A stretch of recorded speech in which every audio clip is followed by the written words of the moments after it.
Pastor अभी चरियन pastor के हाथ में मैं सौंपती हूँ। प्रभु के दास वचन से बातें करें और ट्रांसलेशन करने के लिए किसी को भी परमेश्वर सहायता करे। सब लोग जो जितना हो सके वीडियो में आ सकते हैं तो आइए। Amen. Praise the Lord. സത്യം മസിക്ക് എല്ലാവർക്കും ക്രിസ്തുയേശുവിന്റെ നാമത്തിലുള്ള സ്നേഹവന്ദനത്തെ അറിയിക്കുന്നു. सबको जय मसीह की. എന്നെ കോഹോസ്റ്റ് ആക്കാൻ പറ്റുമോ? हाँ चाहिए पास्टर.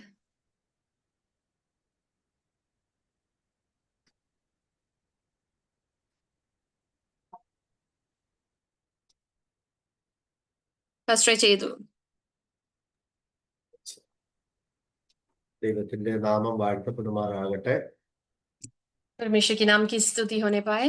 ഈ നല്ല സമയത്തിനായി കർത്താവിനെ നന്ദിയോടെ വാഴ്ത്തുന്നു.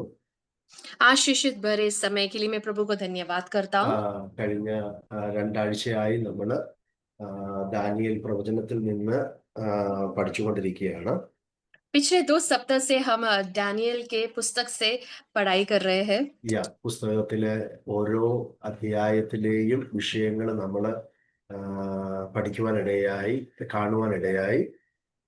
और पुस्तक के हर एक अध्याय के बारे में हम पढ़ाई करने के लिए और देखने के लिए प्रभु ने सहायता की. ഒന്നാം അധ്യായത്തിന്റെ അകത്ത് നമ്മള് ദാനിയേലും തന്റെ സ്നേഹിതരുടെ വിഷയങ്ങളെ കുറിച്ചുള്ള ഒരു അറിവ് ദൈവം നമുക്ക് തരുവാനിടയായി. पहले अध्याय में दानियल और उसके मित्रों के विषय में कुछ जानकारी हमने देखा. രണ്ടാം അധ്യായത്തിൽ നെബൂഖദ്നേസറിന്റെ ആദ്യത്തെ സ്വപ്നം നമ്മൾ കാണുവാനിടയായി. दूसरा अध्याय में नेबुकदनेस्सर राजा का दूसरा स्वप्न हमने देखा. മൂന്നാമത്തെ അധ്യായത്തില് സ്വർണബിംബം അതിന്റെ നമസ്കരിക്കാഞ്ഞത് മുഖാന്തരം ചന്ദ്രക മേശക അബേദ്നെഗോവിനെ തീച്ചൂളയിലിടുന്ന ആ വിഷയം നമ്മൾ കാണുവാനിടയായി.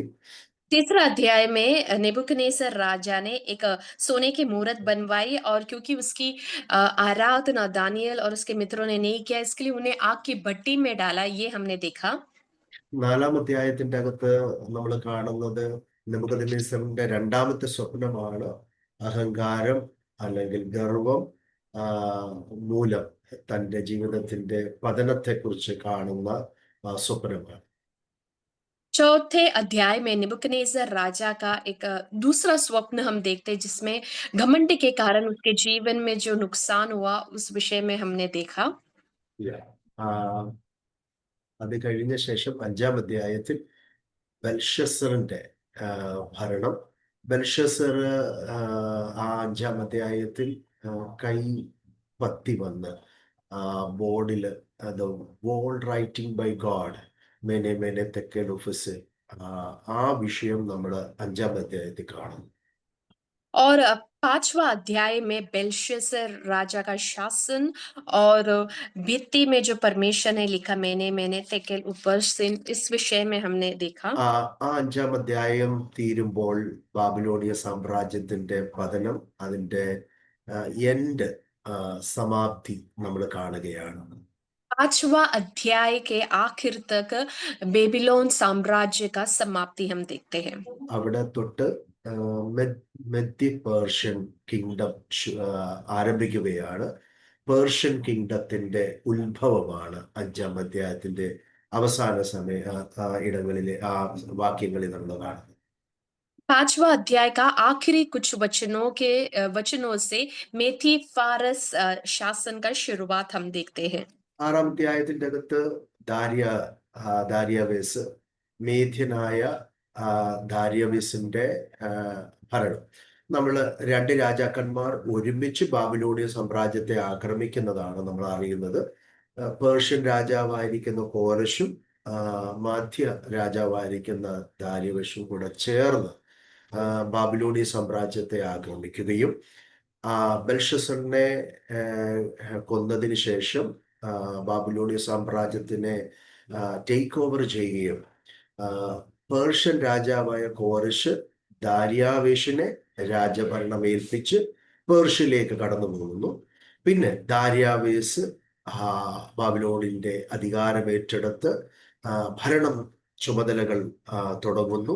ആ സമയത്ത് ദാനിയേല് പേർഷ്യൻ കിങ്ഡത്തിൽ താൻ ഒരു അഡ്വൈസറായി തുടരുന്നു. അങ്ങനെ ദാര്യാവേഷിന്റെ ഒരു കൽപ്പന നമ്മൾ 6-ാം അധ്യായത്തിൽ കാണുകയാണ്. മാസ്റ്റർ എല്ലാം ഓർമ്മയില്ല. ഓക്കെ ഓക്കെ ഓക്കെ ഓക്കെ കുറച്ച് പറയാം. കുറച്ച് പറയാം. ഓക്കെ, ആറാം അധ്യായത്തിന്റെ അകത്ത് പേർഷ്യൻ കിങ്ഡം ദാര്യാവേഷിന്റെ ഭരണമാണ്. 6वें अध्याय से जो है दारा राजा का शासन शुरू होता है. അവിടെ താൻ 30 ദിവസത്തേക്ക് വേറെ ഒരു ദേവന്മാരെയും ആരാധിക്കുകയോ പ്രാർത്ഥിക്കുകയോ ചെയ്യരുതെന്നുള്ള ഒരു ഡിഗ്രി അവിടെ പ്രഖ്യാപിക്കുന്നു. അവിടെ ദാനിയേലിനെ കുറ്റം വിധിക്കുന്നു. തൻ്റെ എതിരാളികൾ തനിക്ക് തിരിയുന്ന വിഷയങ്ങളെ 6-ാം അധ്യായത്തിൽ നമ്മൾ കാണുകയാണ്. और दारा राजा जो है वहां पर एक डिक्री करते हैं, आज्ञा देते हैं कि 30 दिन तक कोई और ईश्वर की सेवा नहीं करना है. लेकिन दानियल को जो है यहाँ पर न्याय करने के लिए देखने वाला विषय जो है इस अध्याय में हम देखते हैं. ദാനിയേലിനെ സിംഹക്കുഴിയിലിടുന്നു.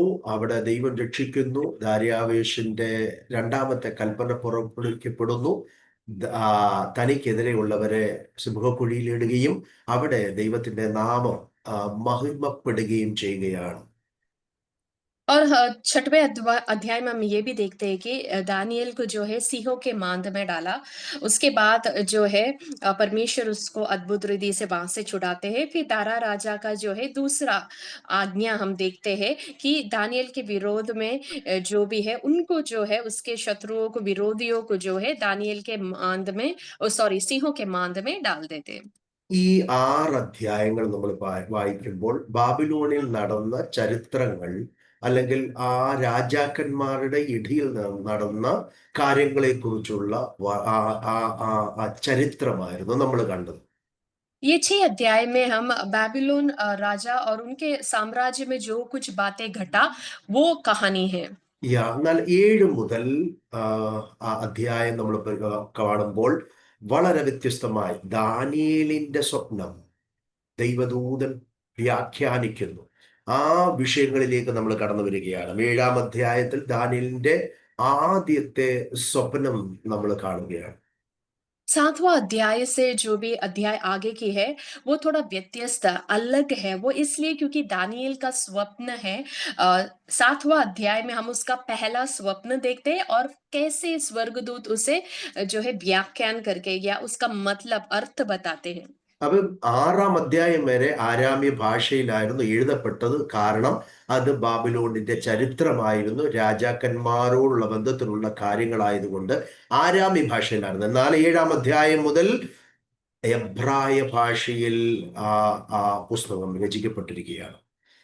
पहले से लेके 6 अध्याय जो है आरामी भाषा में लिखा है क्योंकि वो इतिहास से बेबीलोन के राजाओं के विषय में है. लेकिन 7वें अध्याय से जो है इब्रानी भाषा में लिखा है.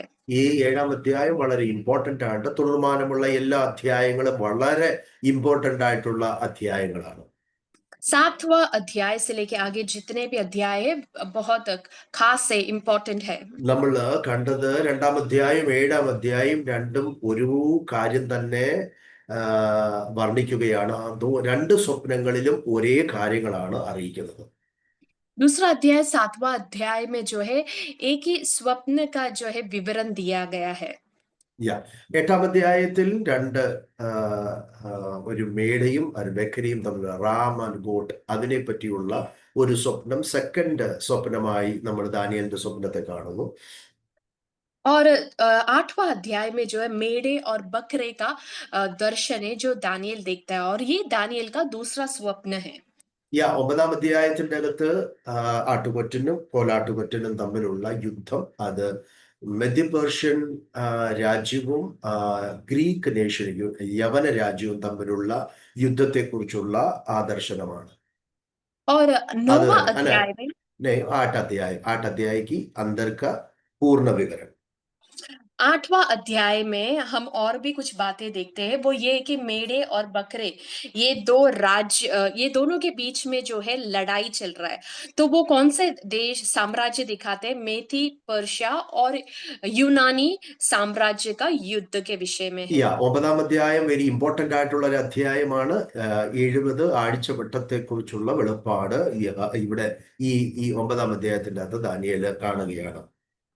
और 9वां अध्याय भी इम्पोर्टेंट है, वो इसलिए क्योंकि 7 सप्तों के विषय में जो है ഇരു- दानियल बताते हैं। 10ാം അധ്യായം 21 ദിവസത്തെ ദാനിയേലിന്റെ പ്രാർത്ഥന, ഫാസ്റ്റിംഗ് പ്രയർ, അവിടെ സ്വർഗദൂതൻ പ്രത്യക്ഷപ്പെടുന്നു.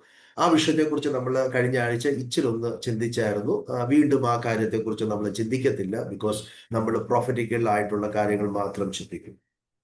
और 10वां अध्याय में जो है दानियल का 21 दिन का उपवास और प्रार्थना और कैसे स्वर्गदूत उसके लिए जवाब लेकर आए, ये हमने पिछले सप्ताह देखा। ये सप्ताह में अभी हम इस विषय में ज्यादा चर्चा नहीं करेंगे, क्योंकि हम ज्यादा भविष्यवाणी के विषय में पढ़ाई कर रहे हैं। 11ാം അധ്യായം പ്രവചനങ്ങളുടെ അധ്യായമാണ്, പ്രോഫറ്റിക്കൽ ചാപ്റ്റർ ആണ്. ഇതിനകത്ത് ഒരനേകം ഒത്തിരി പ്രവചനങ്ങളുണ്ട്. അതിൻ്റെ അകത്തെ 90% പ്രവചനങ്ങൾ പൂർത്തീകരിക്കപ്പെട്ടു. ഇനി കുറച്ച് മാത്രമേ പൂർത്തീകരിക്കുവാനുള്ളൂ. 11 अध्याय में जो है बहुत सारी भविष्यवाणियां हैं, जिसमें से अधिकतर जो है इस दुनिया में घटित हो गया और कुछ ही घटित होना बाकी है। ഓക്കെ. 12ാം അധ്യായം ദാനിയേലിന്റെ മരണം, മരണാനന്തര ജീവിതം, അതിനെക്കുറിച്ചുള്ള വിഷയങ്ങളെ വർണ്ണിക്കുന്ന അധ്യായമാണ്. 12वां अध्याय में दानियल का जीवन, मृत्यु, उसके बाद का जीवन जो है उसका विवरण दिया है। ഒരു ഫുൾ പ്രോഫറ്റിക്കൽ പുസ്തകമാണ് ഈ ദാനിയേൽ പ്രവചനം. दानियल का पुस्तक जो है पूरा भविष्यवाणियों का അത് किताब ഒരു है। അപ്പോകാലിപ്റ്റിക് ലിറ്ററേച്ചർ എന്ന് പറയുന്നത് വരാനുള്ള സംഭവങ്ങളെ കുറിച്ചുള്ള, ഇടനായിരിക്കുന്ന സംഭവങ്ങളെ കുറിച്ചുള്ള പ്രകാശനം, വെളിപ്പാടുകളാണ് ഇതിൻ്റെ അകത്ത് മുഴുവൻ. और इस पुस्तक को एपोकैलिप्टिक लिटरेचर करके कहते हैं। उसका मतलब है आने वाले घटनाओं का प्रकाशन प्रभु ने दानियल को दिया। നമ്മൾ കഴിഞ്ഞ ആഴ്ച കണ്ടത് ദൈവം ചരിത്രത്തെ വെളിപ്പെടുത്തി കൊടുക്കുകയാണ് ഈ പുസ്തകത്തിൽ കൂടെ. पिछले सप्ताह हमने देखा कि परमेश्वर जो है इतिहास को जो है इस पुस्तक के द्वारा जो है प्रकाशन करके देते हैं। ഭൂതകാലത്തെയും വർത്തമാനകാലത്തെയും ഭാവി കാലത്തെ കുറിച്ചുള്ള സംഭവങ്ങളെ കുറിച്ചുള്ള വെളിപ്പാട് നമ്മൾ ഈ പുസ്തകത്തിന്റെ അത് കാണുകയാണ്.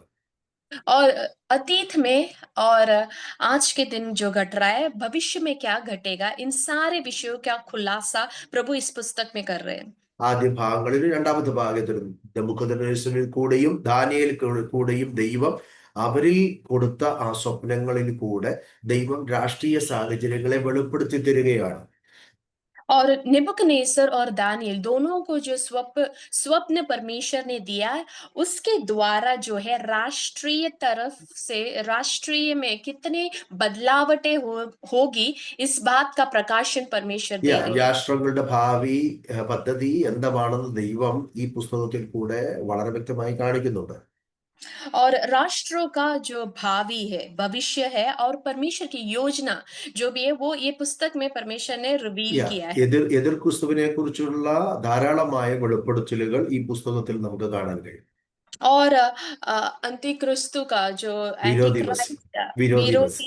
विरोधी मसीह का जो विषय में जो है प्रकाशन भी इस पुस्तक में दिया है। ദൈവം രാഷ്ട്രങ്ങളോടും ഇസ്രായേലിനോടും ഇടപെടാൻ പോകുന്നതിനെ കുറിച്ചുള്ള ആഴമായ വെളിപ്പാടുകൾ ദാനിയേൽ ഈ പുസ്തകത്തിൽ കൂടെ നമ്മളെ കാണിക്കുന്നുണ്ട്. राष्ट्रों का और इस्राएल में घटने वाली बातों को प्रकाशन भी इस पुस्तक में दिया है। അപ്പോൾ തന്നെ ദൈവത്തിന്റെ യുഗാന്ത്യ പദ്ധതിയെ കുറിച്ച് എന്താണെന്ന്, എസ്കറ്റോളജിക്കൽ പദ്ധതി എന്താണെന്ന് വളരെ വ്യക്തമായിട്ട് ഈ പുസ്തകം നമ്മളെ പഠിപ്പിക്കുകയാണ്. एस्कटोलॉजी मतलब परमेश्वर का युगानीय पद्धति क्या है, वो उसका प्रकाशन भी इस पुस्तक में दिया है। മരണാനന്തര ജീവിതത്തെ കുറിച്ചുള്ള ആ ഒരു വെളിപ്പാട് 12ാം അധ്യായത്തിൽ വളരെ ശക്തമായിട്ട് ദൈവത്തിൽ വിശ്വസിക്കുന്ന ഭക്തനോടുള്ള ബന്ധത്തിൽ അവനെ വിശ്വാസത്തിൽ ഉറപ്പിക്കുവാൻ പ്രത്യാശ നൽകുന്ന സംഭവങ്ങൾ, വിവരണങ്ങൾ ആ അധ്യായത്തിൽ കൂടെ നമ്മൾ കാണും. और 12 अध्याय में जो है एक विश्वासी का परमेश्वर पर भरोसा रखने वाले विश्वासी का मृत्यु के बाद का जीवन जो है उसका प्रकाशमान देके परमेश्वर उसे विश्वास में स्थिर करता है, उसका बारे में विवरण है 12 अध्याय।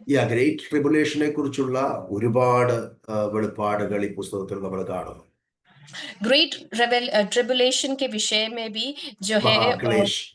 महाक्लेश का काल का विवरण भी इस पुस्तक में दिया है। നമ്മൾ കഴിഞ്ഞ ആഴ്ചയിൽ പഠിച്ചത് 2-ാം അധ്യായവും 7-ാം അധ്യായവും കൂടെ ചേർന്നുള്ള ഒരു സ്റ്റഡിയാണ്. पिछला सप्ताह हमने दूसरा अध्याय और 7वां अध्याय का स्टडी जो है एक साथ किया।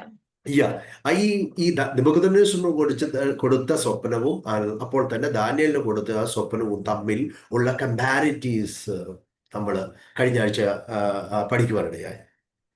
नेबुकदनेस्सर राजा और दानियल को दोनों को परमेश्वर ने जो स्वप्न देखा उसका कंपैरिजन जो तुलना जो है हमने 2 और 7 अध्याय के द्वारा देखा। ഓരോ രാജ്യങ്ങൾ, വരാൻ പോകുന്ന രാജ്യങ്ങളെ കുറിച്ചുള്ള ദാനിയേലിന്റെ സമയം മുതൽ തുടർമാനമായി ഈ ഭൂമിയിൽ ഉടലെടുക്കാൻ പോകുന്ന രാജ്യങ്ങളെ കുറിച്ചുള്ള വെളിപ്പാട് നെബൂഖദ്നേസറിന് കൊടുക്കുന്നു. അപ്പോൾ തന്നെ ദാനിയേലിന്റെ ആ സ്വപ്നത്തിലും 4 തരത്തിലുള്ള മൃഗങ്ങളുടെ ആ വെളിപ്പാട്, ഇത് രണ്ടും ഈ രാജ്യത്തിൽ ഉടലെടുക്കാൻ പോകുന്ന ഇപ്പോഴുള്ള രാജ്യങ്ങളെ കുറിച്ചുള്ള സാമ്രാജ്യങ്ങളെ കുറിച്ചുള്ള വെളിപ്പാട് ദർശനമാണ്. और नेबुकदनेस्सर राजा को जो मूर्त के तौर पे परमेश्वर ने जिस राज्य का आगमन होने वाला है वो, और दानियल को जो पशुओं दिखाया उसके द्वारा तब कौन राज्य कर रहा था, आगे कौन करेगा, इस विषय में जो है परमेश्वर ने प्रकाशमान दिया है। വളരെ ഈ വിഷയങ്ങളിൽ നമ്മൾ കഴിഞ്ഞ ആഴ്ച ധ്യാനിച്ചത് നെബൂഖദ്നേസറിന്റെ ഡ്രീമിന്റെ അകത്തെ ഏറ്റവും മുകളിൽ കാണുന്നത് സ്വർണത്താൽ നിർമ്മിക്കപ്പെട്ട ആ തലയാണ്. नेबुकदनेस्सर राजा का स्वप्न में हमने जो मूर्त देखा है, सोने का मूर्त, उसका सबसे पहला भाग जो है मूर्ति का सर जो है वो सोने का है। 4 ഭാഗങ്ങളെ കുറിച്ച് നമ്മൾ കാണുവാനിടയായി. സ്വർണം കൊണ്ടും വെള്ളി കൊണ്ടും താമ്രം കൊണ്ടും ഇരുമ്പ് കൊണ്ടും ഉണ്ടാക്കിയ 4 ഭാഗങ്ങൾ. और उसमें जो है 4 भाग हम देख पाते हैं, जो सोने से बनाया है, चांदी से बनाया है, पीतल, लोहे और मिट्टी से कुछ। അപ്പോൾ തന്നെ 7-ാം അധ്യായത്തിൽ 4 മൃഗങ്ങളെ കാണുന്നു.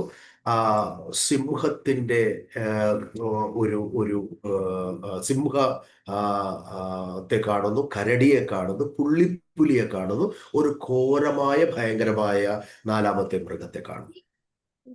और हम 7वां अध्याय में दानियल को जो स्वप्न परमेश्वर ने दिया उसमें 4 जो है जंतुओं को हम देखते हैं। सिंह को देखते हैं, फिर हम जो है उकाब को देखते हैं। उकाब नहीं, चीता है। ओके, सिंह है, चीता है, उसके बाद भालू, चीता और घोर जानवर है।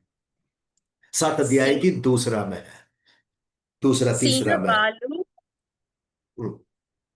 6 में है बेटा। ओके, देखो 4, 5, 6, 7 में वो पूरा जानवर का बारे में लिखा है. ओके, सिंह के समान है और भालू के समान है और जो चीता के समान है और थोर एक जानवर के बारे में भी उधर लिखा है. तो ഈ 4 മൃഗങ്ങൾ, ഇതിനെ കുറിച്ചുള്ള വ്യാഖ്യാനമാണ് നമ്മൾ ചിന്തിക്കാൻ പോകുന്നത്. കഴിഞ്ഞ ആഴ്ചയിൽ നമ്മൾ അതിനെക്കുറിച്ച് ചിന്തിക്കുവാനിടയായി. पिछले सप्ताह भी हम इस 4 जंतुओं के विषय में कुछ सीखे. ആദ്യത്തേത് ബാബിലോണിയ സാമ്രാജ്യമാണെന്ന് നമ്മൾ പഠിക്കുവാനിടയായി. और सबसे पहला जो है वो बाबिलोनियन साम्राज्य है.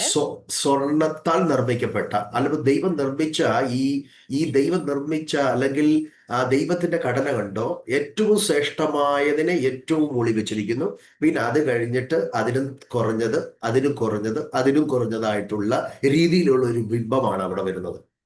सोने का मूर्ति का जो स्वप्न परमेश्वर ने नेबुकदनेस्सर राजा को दिया, वो बड़े श्रेष्ठ तरीके से जो राज्यों का विवरण दिया है। सबसे पहला जो है बहुत श्रेष्ठ है, जो बेबीलोन है, फिर उसके पश्चात जो भी है वो डिसेंडिंग ऑर्डर में परमेश्वर ने യാ बताया है। അപ്പോൾ ഈ മൃഗങ്ങളുടെയും അതുപോലെ തന്നെയാ. ഏറ്റവും ശക്തനായിരിക്കുന്ന രാജാവായിരിക്കുന്ന സിംഹം, പിന്നെ കരടി, ആ ശക്തി അനുസരിച്ചാണ്, ഓർഡർ ആയിട്ടാണ് ഈ മൃഗത്തിന്റെയും ആ സ്വപ്നം. और वैसे दानियल को जो स्वप्न परमेश्वर ने दिया है, उसमें जो भी जंतु है, वो भी एक ऑर्डर में है। उन जंतुओं का शक्ति के अनुसार, मतलब सिंह सबसे पहले, फिर भालू, चीता, फिर गोर मृग। ഓക്കെ. അപ്പൊ ഈ ഹെഡ് അല്ലെങ്കിൽ തല സ്വർണം കൊണ്ട്, പ്യുവർ ഗോൾഡ് കൊണ്ടുണ്ടാക്കിയിരിക്കുന്നു. ആ ഫസ്റ്റ് ആദ്യത്തേത് മൃഗങ്ങളിൽ ലയണാണ് അല്ലെങ്കിൽ സിംഹമാണ്. और सिर जो है वो एकदम सोने से बनाया है। फिर सबसे पहला जंतु जो है वो सिंह है। അത് നമ്മൾ കണ്ടത് ബാബിലോണിയ കിങ്ഡം അല്ലെങ്കിൽ നെബൂഖദ്നേസറിനോടുള്ള ബന്ധത്തിൽ തന്നെയാണ് ദൈവം അവിടെ കാണിക്കുന്നത്. और जो सिर है वो बेबीलोनियन साम्राज्य है करके हमने देखा। എളുപ്പം പറഞ്ഞു പോകുക, ഇതിന്റെ വ്യാഖ്യാനത്തിലേക്ക് നമ്മൾ കയറാൻ പോവുകയാണ്. അപ്പോൾ ഈ ബാബിലോണിയ സാമ്രാജ്യത്തിന്റെ സിംബല് പോലും സിംഹ സിംബലാണെന്ന് തന്നെ നമ്മൾ കഴിഞ്ഞ ആഴ്ച പഠിക്കുവാനിടയായിട്ട്. पिछले हफ्ते हमने देखा कि बेबीलोनिय साम्राज्य का एम्ब्लम जो है, वो चिन्ह जो है वो सिंह है।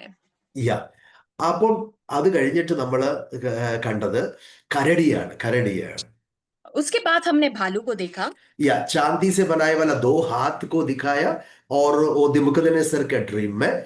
രണ്ടാമത് ദാനിയേലിന്റെ സ്വപ്നത്തില് ഒരു പാർശ്വം ഉയർത്തി നിൽക്കുന്ന ഒരു കരടിയാണ്. അവന്റെ വായിൽ 3 എല്ല് കടിച്ചു പിടിച്ചിരിക്കുകയാണ്. और हम देखते हैं कि भालू को जो दानियल के स्वप्न में बताया, उसमें इसका एक हाथ जो है वो थोड़ा ऊंचा है और उसके मुंह में दांतों के बीच 3 पसलियां है। ഇത് നമ്മൾ മ്യൂഡോ പേർഷ്യൻ കിങ്ഡം ആണെന്ന് പഠിക്കുവാനിടയായി. പാർസി രാജ്യത്തെ കുറിച്ചാണ് ഈ രണ്ടാമത്തെ കാര്യം നമ്മെ പഠിപ്പിക്കുന്നത്. और ये दूसरा जो जंतु है भालू, वो मेदी फारस साम्राज्य करके हमने देखा।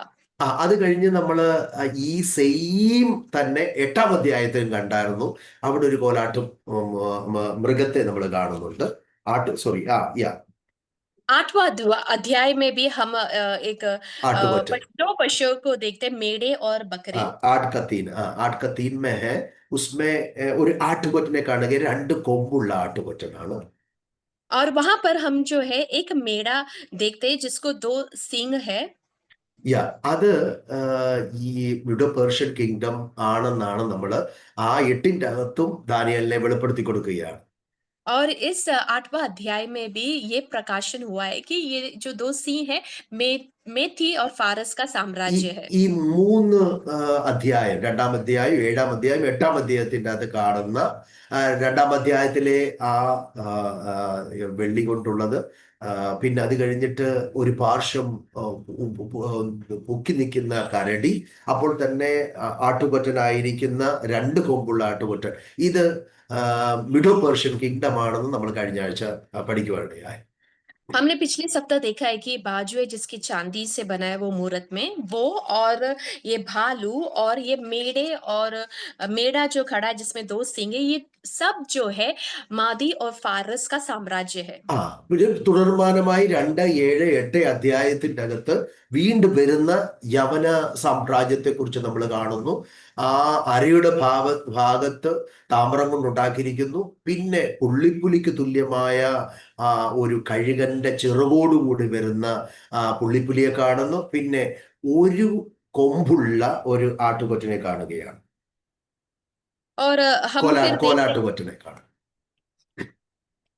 फिर हम देखते हैं कि पेट और जाके जिसका पीतल का है, वो जो नेबुकदनेस्सर राजा का स्वप्न का मूर्ति है उसमें से, और दानियल को जो स्वप्न दिखाया उसमें चीता जो है, और फिर 8वां अध्याय में जो बकरी है, जो बकरी है, ये सब जो है यूनानी साम्राज्य को दिखाता है. യുനാനി സാമ്രാജ്യം. ഈ സാമ്രാജ്യം അലക്സാണ്ടർ ദ ഗ്രേറ്റ് ആണ്, മഹാൻ സിക്കന്ദർ ആണ് ഇത്. और ये जो बड़ा साम्राज्य जो दिखाता है यूनानी, वो अलेक्जेंडर द ग्रेट या सिकंदर जो है, महान सिकंदर, उसके विषय में दिखा रहा है। അവിടെ നമ്മൾ കാണുന്ന ഒരു സംഭവമുണ്ട്. അതിന്റെ 8-ാമത്തെ വാക്യം ഒന്ന് വായിക്കാമോ? 8-ന്റെ 8 വായിക്കണം. 8-ാം അധ്യായത്തിന്റെ 8, ദാനിയേൽ പ്രവചനം 8-ാം അധ്യായത്തിന്റെ 8-ാമത്തെ വാക്യം. दानियेल का पुस्तक 8 अध्याय उसका 8वां वचन इस प्रकार कहता है, तब ഉം, बकरा अत्यंत बड़ाई मारने लगा ഉം, और जब बलवंत हुआ तब ഉം. उसका बड़ा सींग टूट गया और उसके बदले देखने योग्य 4 सींग निकलकर चारों दिशाओं की ओर बढ़ने लगे। യാ ഇവിടെ കാണുന്ന ആ ആ കോലാട്ട് കൊറ്റന്റെ കൊമ്പ് ഒടിഞ്ഞു പോകുന്നു. ഈ മഹാൻ ആയിരിക്കുന്ന അലക്സാണ്ടറിനെ ആരും കൊന്നതല്ല. അവൻ അദ്ദേഹം ഒരു സാധാരണ മൃത്യു അല്ലെങ്കിൽ ഒരു പനി വന്ന് മരിക്കുകയാണ്. और यहाँ पर जो बकरी का सींग दिखाया है, वो जो है अलेक्जेंडर द ग्रेट, वो जो सम्राट जो है, उसका मृत्यु जो है किसी ने उसका मार कर नहीं किया, एक बुखार आकर जो है उसका मृत्यु हुआ है। यहाँ पर लिखा है कि അപ്പൊ वो बड़ा सींग टूट गया തുടങ്ങിയ അപ്പോ അവിടെ നിന്ന് 4 കൊമ്പുകൾ വളർന്നു വരികയാണ്. और वहां से जो है उसके बदले में 4 सींग निकल कर आया മഹാ करके वचन कहते हैं। മഹാനായ അലക്സാണ്ടറിന്റെ 4 ജനറൽസ് ആണ്, ക്യാപ്റ്റൻസ് ആണ് ഈ 4 കൊമ്പുകൾ. और ये जो 4 सींग बताया है, ये अलेक्जेंडर द ग्रेट का 4 जनरल्स या कैप्टन्स है। ലെസിമാക്കസ്, കസൻഡർ, സെലൂക്കസ് ആൻഡ് ടോളമി, ഇങ്ങനെ 4 ഭരണാധികാരികൾ ഈ 4 കൊമ്പിനെ കാണിക്കുകയും. और ये जो 4 सींग जो है अलेक्जेंडर द ग्रेट का जनरल्स है। യാ ഓക്കെ, അത് നമ്മൾ ആ അധ്യായത്തിൽ കാണുക. പിന്നെ ഞാൻ ഇനി പഠിപ്പിക്കാൻ പോകും ഒരു ഭയങ്കര ക്രൂരമായിരിക്കുന്ന ഒരു മൃഗത്തെ അവിടെ കാണുന്നുണ്ട്. ക്രൂര മൃഗത്തെ 7-ാം അധ്യായത്തിന്റെ 7-ാമത്തെ വാക്യത്തിന്റെ അകത്ത് ഒരു ക്രൂര മൃഗത്തെ ദാനിയേൽ കാണുകയാണ്. 7वां अध्याय का 7वां वचन में हम जो आखिर का जंतु है जो भयंकर और डरावना है करके लिखा है। അത് ആ മൃഗത്തിനൊരു പേരിടാൻ പറ്റുന്നില്ല, അത്ര ഭയങ്കരമായിരിക്കുന്ന ഒരു മൃഗം. सो इस जंतु को जो है, इस जानवर को जो है नाम नहीं दे सकते, उतना भयंकर और डरावना है। മുന്നിലുള്ള എല്ലാ മൃഗത്തിനും ഓരോ പേരുകൾ, സിംഹമെന്നും കരടിയെന്നും പുള്ളിപ്പുലിയെന്നും. പക്ഷെ 4-ാമത്തെ മൃഗത്തിന് ഒരു പേരിടാൻ പറ്റുന്നില്ല, അത്ര ഭയങ്കരവും ഭയങ്കരവുമായിരിക്കുന്ന ഒരു മൃഗമാണ്. सो पहले 4 जो जंतु है, शेर, भालू, चीता, इसको नाम दिया गया, लेकिन चौथा जो जानवर है उसको नाम नहीं दे सके क्योंकि वो इतना भयंकर और डरावना है। ഈ 4-ാമത്തെ മൃഗം അത് റോമൻ സാമ്രാജ്യത്തെ കാണുന്നു. അപ്പൊ ആ അധ്യായം മുഴുവൻ വായിക്കുമ്പോൾ ഇവിടെയാണ് നമ്മൾ ഇനി വ്യാഖ്യാനിക്കാൻ പോവുകയാണ് ഈ വിഷയത്തെക്കുറിച്ച് മുഴുവൻ. और चौथा जो साम्राज्य जो भयंकर और डरावना है, ये रोमी साम्राज्य है और उसका जो अर्थ व्याख्यान हम आज देखने वाले हैं। अभी 7 पद को हम पढ़ेंगे. 7-ാമത്തെ വാക്യം നമ്മൾ വായിക്കാൻ പോവാണ്. 7-ാം അധ്യായത്തിന്റെ 7-ാമത്തെ വാക്യം. 7वां अध्याय का 7वां वचन। फिर इसके बाद मैंने स्वप्न में दृष्टि की और देखा कि एक चौथा जंतु है जो भयंकर और डरावना और बहुत सामर्थी है और उसके बड़े बड़े लोहे के दांत है। वो सब कुछ खा डालता है और चूर चूर करता है और जो बच जाता है उसे पैरों से रौंदता है। वो सब पहले जंतुओं से भिन्न है और उसके दांत सींग है। 7 नहीं 10 सिंह है. सॉरी 10 सींग। उसको 10 സിംഗ്. അപ്പൊ 10 കൊമ്പുള്ള ഒരു മൃഗമാണ് ഇവിടെ ഭയങ്കരവും ഘോരമായിരിക്കുന്ന ഒരു മൃഗത്തെ ദാനിയേൽ കാണുന്നത്. चौथा जो जानवर है दानियल जो स्वप्न में देखा, वो एक भयंकर जानवर है जो डरावना है और उसके पास 10 सींग है। അതിന്റെ പല്ല് ഇരുമ്പ് പല്ലാണ്. उसके दांत जो है लोहे के हैं। നമ്മള് ഈ ദാനിയേലിന്റെ പ്രവചനത്തിൽ കണ്ട 2-ാം അധ്യായത്തിൽ കണ്ട ആ കാലിന്റെ ഭാഗങ്ങൾ ഇരുമ്പ് കൊണ്ടാണ് നിർമ്മിച്ചിരിക്കുന്നത്. और नेबुकदनेस्सर राजा का जो स्वप्न हमने दूसरा अध्याय में देखा, वहां पर लिखा है कि उसके जो पांव थे वो लोहे के थे। ഇത് റോമൻ സാമ്രാജ്യത്തെയാണ് കാണിക്കുന്നത്, റോമൻ സാമ്രാജ്യത്തിന്റെ ഭരണത്തെയാണ് കാണിക്കുന്നത്. वो रोमी साम्राज्य का ये उनका जो रोमी साम्राज्य को दर्शाता है. 10 പർവ്വതങ്ങളും കൂടിയ ഒരു വലിയ സാമ്രാജ്യത്തിന്റെ ഒരു ദർശനമാണ് ഇവിടെ ദാനിയേലിനെ ദൈവം കാണിക്കുന്നത്. 10 पर्वत मिलकर दिखाया हुआ, परमेश्वर ने दानियल को दिखाया हुआ साम्राज्य है रोमी साम्राज्य. നമ്മൾ ഇതിനെ ഒന്ന് ചെയ്യും, നിങ്ങൾ എല്ലാവരും ഒന്ന് ചെയ്യും. 7-ാം അധ്യായത്തിൽ കാണിച്ചിരിക്കുന്ന അല്ലെങ്കിൽ 8-ാം അധ്യായത്തിൽ കാണിച്ചിരിക്കുന്ന ഈ സ്വപ്നങ്ങളില് കാണുന്നതെല്ലാം മൃഗത്തെ കുറിച്ചാണ്. ഒരു മൃഗഭരണമാണ് നമ്മളിവിടെ കാണുന്നത്. और 7वां और 8वां अध्याय में जो हम राज्य देखते हैं वो एक जानवरों का एक साम्राज्य को दिखाता है. ഇവിടെ 7-ാം അധ്യായം തുടക്കത്തിൽ തന്നെ നമ്മൾ വായിക്കുന്നത് ആകാശത്ത് 2-ാമത്തെ വാക്യത്തിന്റെ അകത്ത് പറയുന്നത്, ഞാൻ രാത്രി എന്റെ ദർശനത്തിൽ ആകാശത്തിലെ 4 കാറ്റും മഹാസമുദ്രത്തിന് നേരെ അടിക്കുന്നത് കാണുകയാണ്. 7वां अध्याय का दूसरा वचन में दानियल ने ये कहा, मैंने रात को ये स्वप्न देखा कि महासागर पर चारों ओर आंधी चलने लगी. देखो, ഒരു 4 കാറ്റുകൾ, 4 ദിശയിൽ നിന്നുള്ള 4 കാറ്റുകൾ സമുദ്രത്തിലേക്ക് ആഞ്ഞടിക്കുകയാണ്. 4 दिशा से जो है आंधी जो है महासागर पर चल रही है. ഈ റെവലേഷനിൽ ഒന്ന് വന്നേ. റെവലേഷൻ പ്രകാശിത് പുസ്തകം में जाएंगे. അതിന്റെ 7-ാമത്തെ അധ്യായത്തിന്റെ 1-ാമത്തെ വാക്യം ഒന്ന് വായിക്കാമോ? പ്രകാശിത് പുസ്തകം उसका 7वां अध्याय का 1-ാമത്തെ വാക്യം ഒന്ന് വായിച്ച്. उसका पहला वचन, 7 का पहला वचन, प्रकाशित वाक्य. इसके बाद मैंने पृथ्वी के चारों कोने पर 4 स्वर्गदूत खड़े देखे. वे पृथ्वी की चारों हवाओं को थामे हुए थे ताकि पृथ्वी या समुद्र या किसी पेड़ पर हवा न चले. देखो, ഇവിടെ അവിടെ കാറ്റടിക്കുവാൻ, അവിടെയും നമ്മൾ വായിക്കുന്നത് 4 കാറ്റ് പിടിച്ചുകൊണ്ട് 4 ദൂതന്മാർ നിൽക്കുന്നത് അവിടെ ആ ദർശനത്തില് യോഹന്നാൻ കാണുകയാണ്. यूहन्ना यहाँ पर दर्शन देख रहा है कि पृथ्वी के चारों हवाओं को थामे हुए 4 स्वर्गदूत खड़े हैं. ഇത് പൈശാചികമായിട്ടുള്ള ശക്തിയാൽ നിയന്ത്രിക്കപ്പെട്ട മൃഗതുല്യമായ ഭരണം നടത്തുന്ന ഭരണാധികാരികളെ കുറിച്ചുള്ള ദർശനമാണ് ഈ 2-ലും 7-ലും 8-ലും വെളിപ്പാട് പുസ്തകം 7-ലും 13-ലും 12-ലും ഒക്കെ നമ്മൾ കാണുന്നത്. तो ये जो दर्शन परमेश्वर ने जो यूहन्ना को 7वां अध्याय में जो दर्शन दिया है, ये एक शैतानिक शक्ति से नियंत्रण करने वाला एक राज्य को दर्शाता है.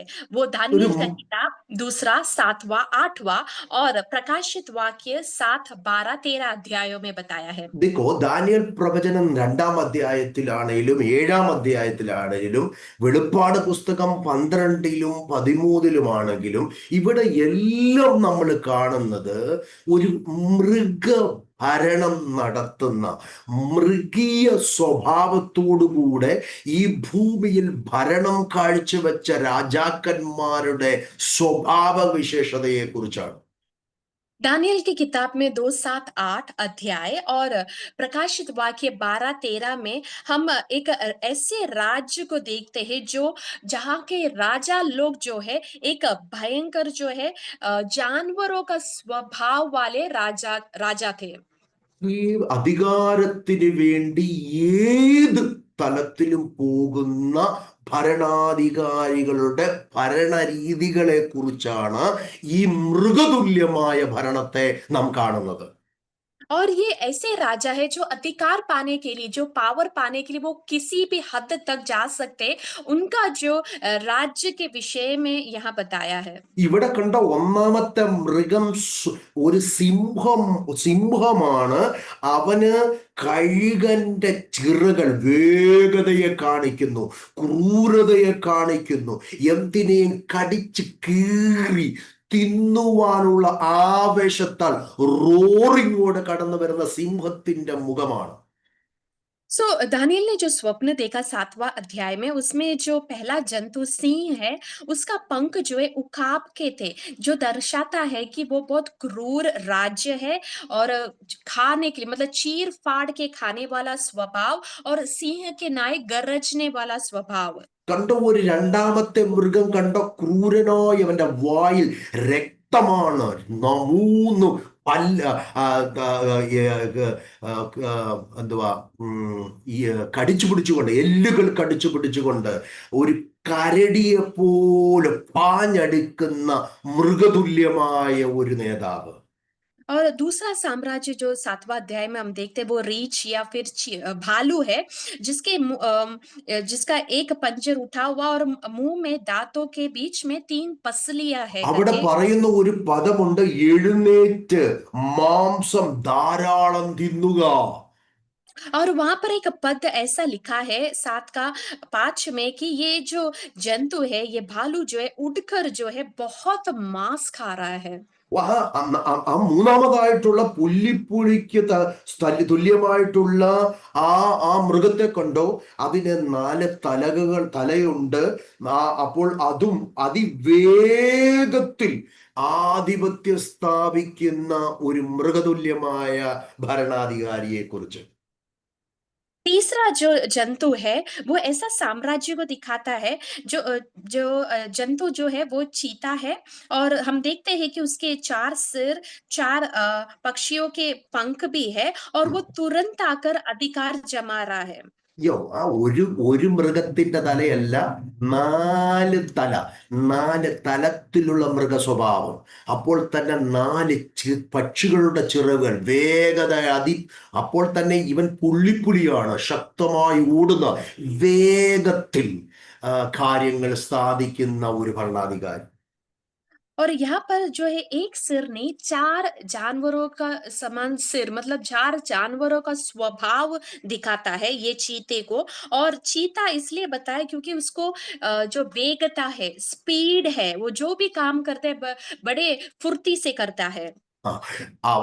നാലാമതായി കാണുന്നതിന് പേര് പോലും കൊടുത്തിട്ടില്ല, ഘോരവും ഭയങ്കരവുമായിട്ടുള്ള ഒരു മൃഗം. और चौथा जो जंतु है उसका नाम भी नहीं बताया, वो बेनाम है और वो भयंकर और डरावना बहुत सामर्थ्य है। നമുക്ക് ഈ ഇത് മൃഗങ്ങളുടെ ഒരു ദർശനമാണ്. ये जो है मृगों का, जो जानवरों का एक दर्शन है इस 7 अध्याय में। 8 അകത്തും കാണുന്ന മൃഗത്തിന്റെ ദർശനം ദാനിയേല് 7वां और 8वां अध्याय दानियल का पुस्तक में വെളിപ്പാട് പുസ്തകത്തിന്റെ അകത്തും യോഹന്നാൻ കാണുന്നത് മൃഗങ്ങളുടെ ദർശനങ്ങളാണ്. और प्रकाशित वाक्य में भी हम जानवरों का दर्शन ഇതിന്റെ देखते हैं। ഉറവിടം എന്താണെന്നാണ് നമ്മൾ കണ്ടെത്തേണ്ടത്. ഉറവിടം എവിടെയാണ്?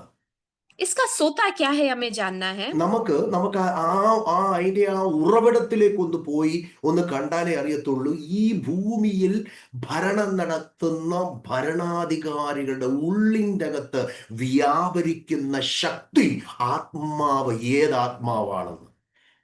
और ये इसका सोते में जाकर हम ये देखना है कि इस पृथ्वी में राज किया हुआ राजाओं के भीतर जो है कार्य करने वाला शक्ति, वो आत्मा क्या है।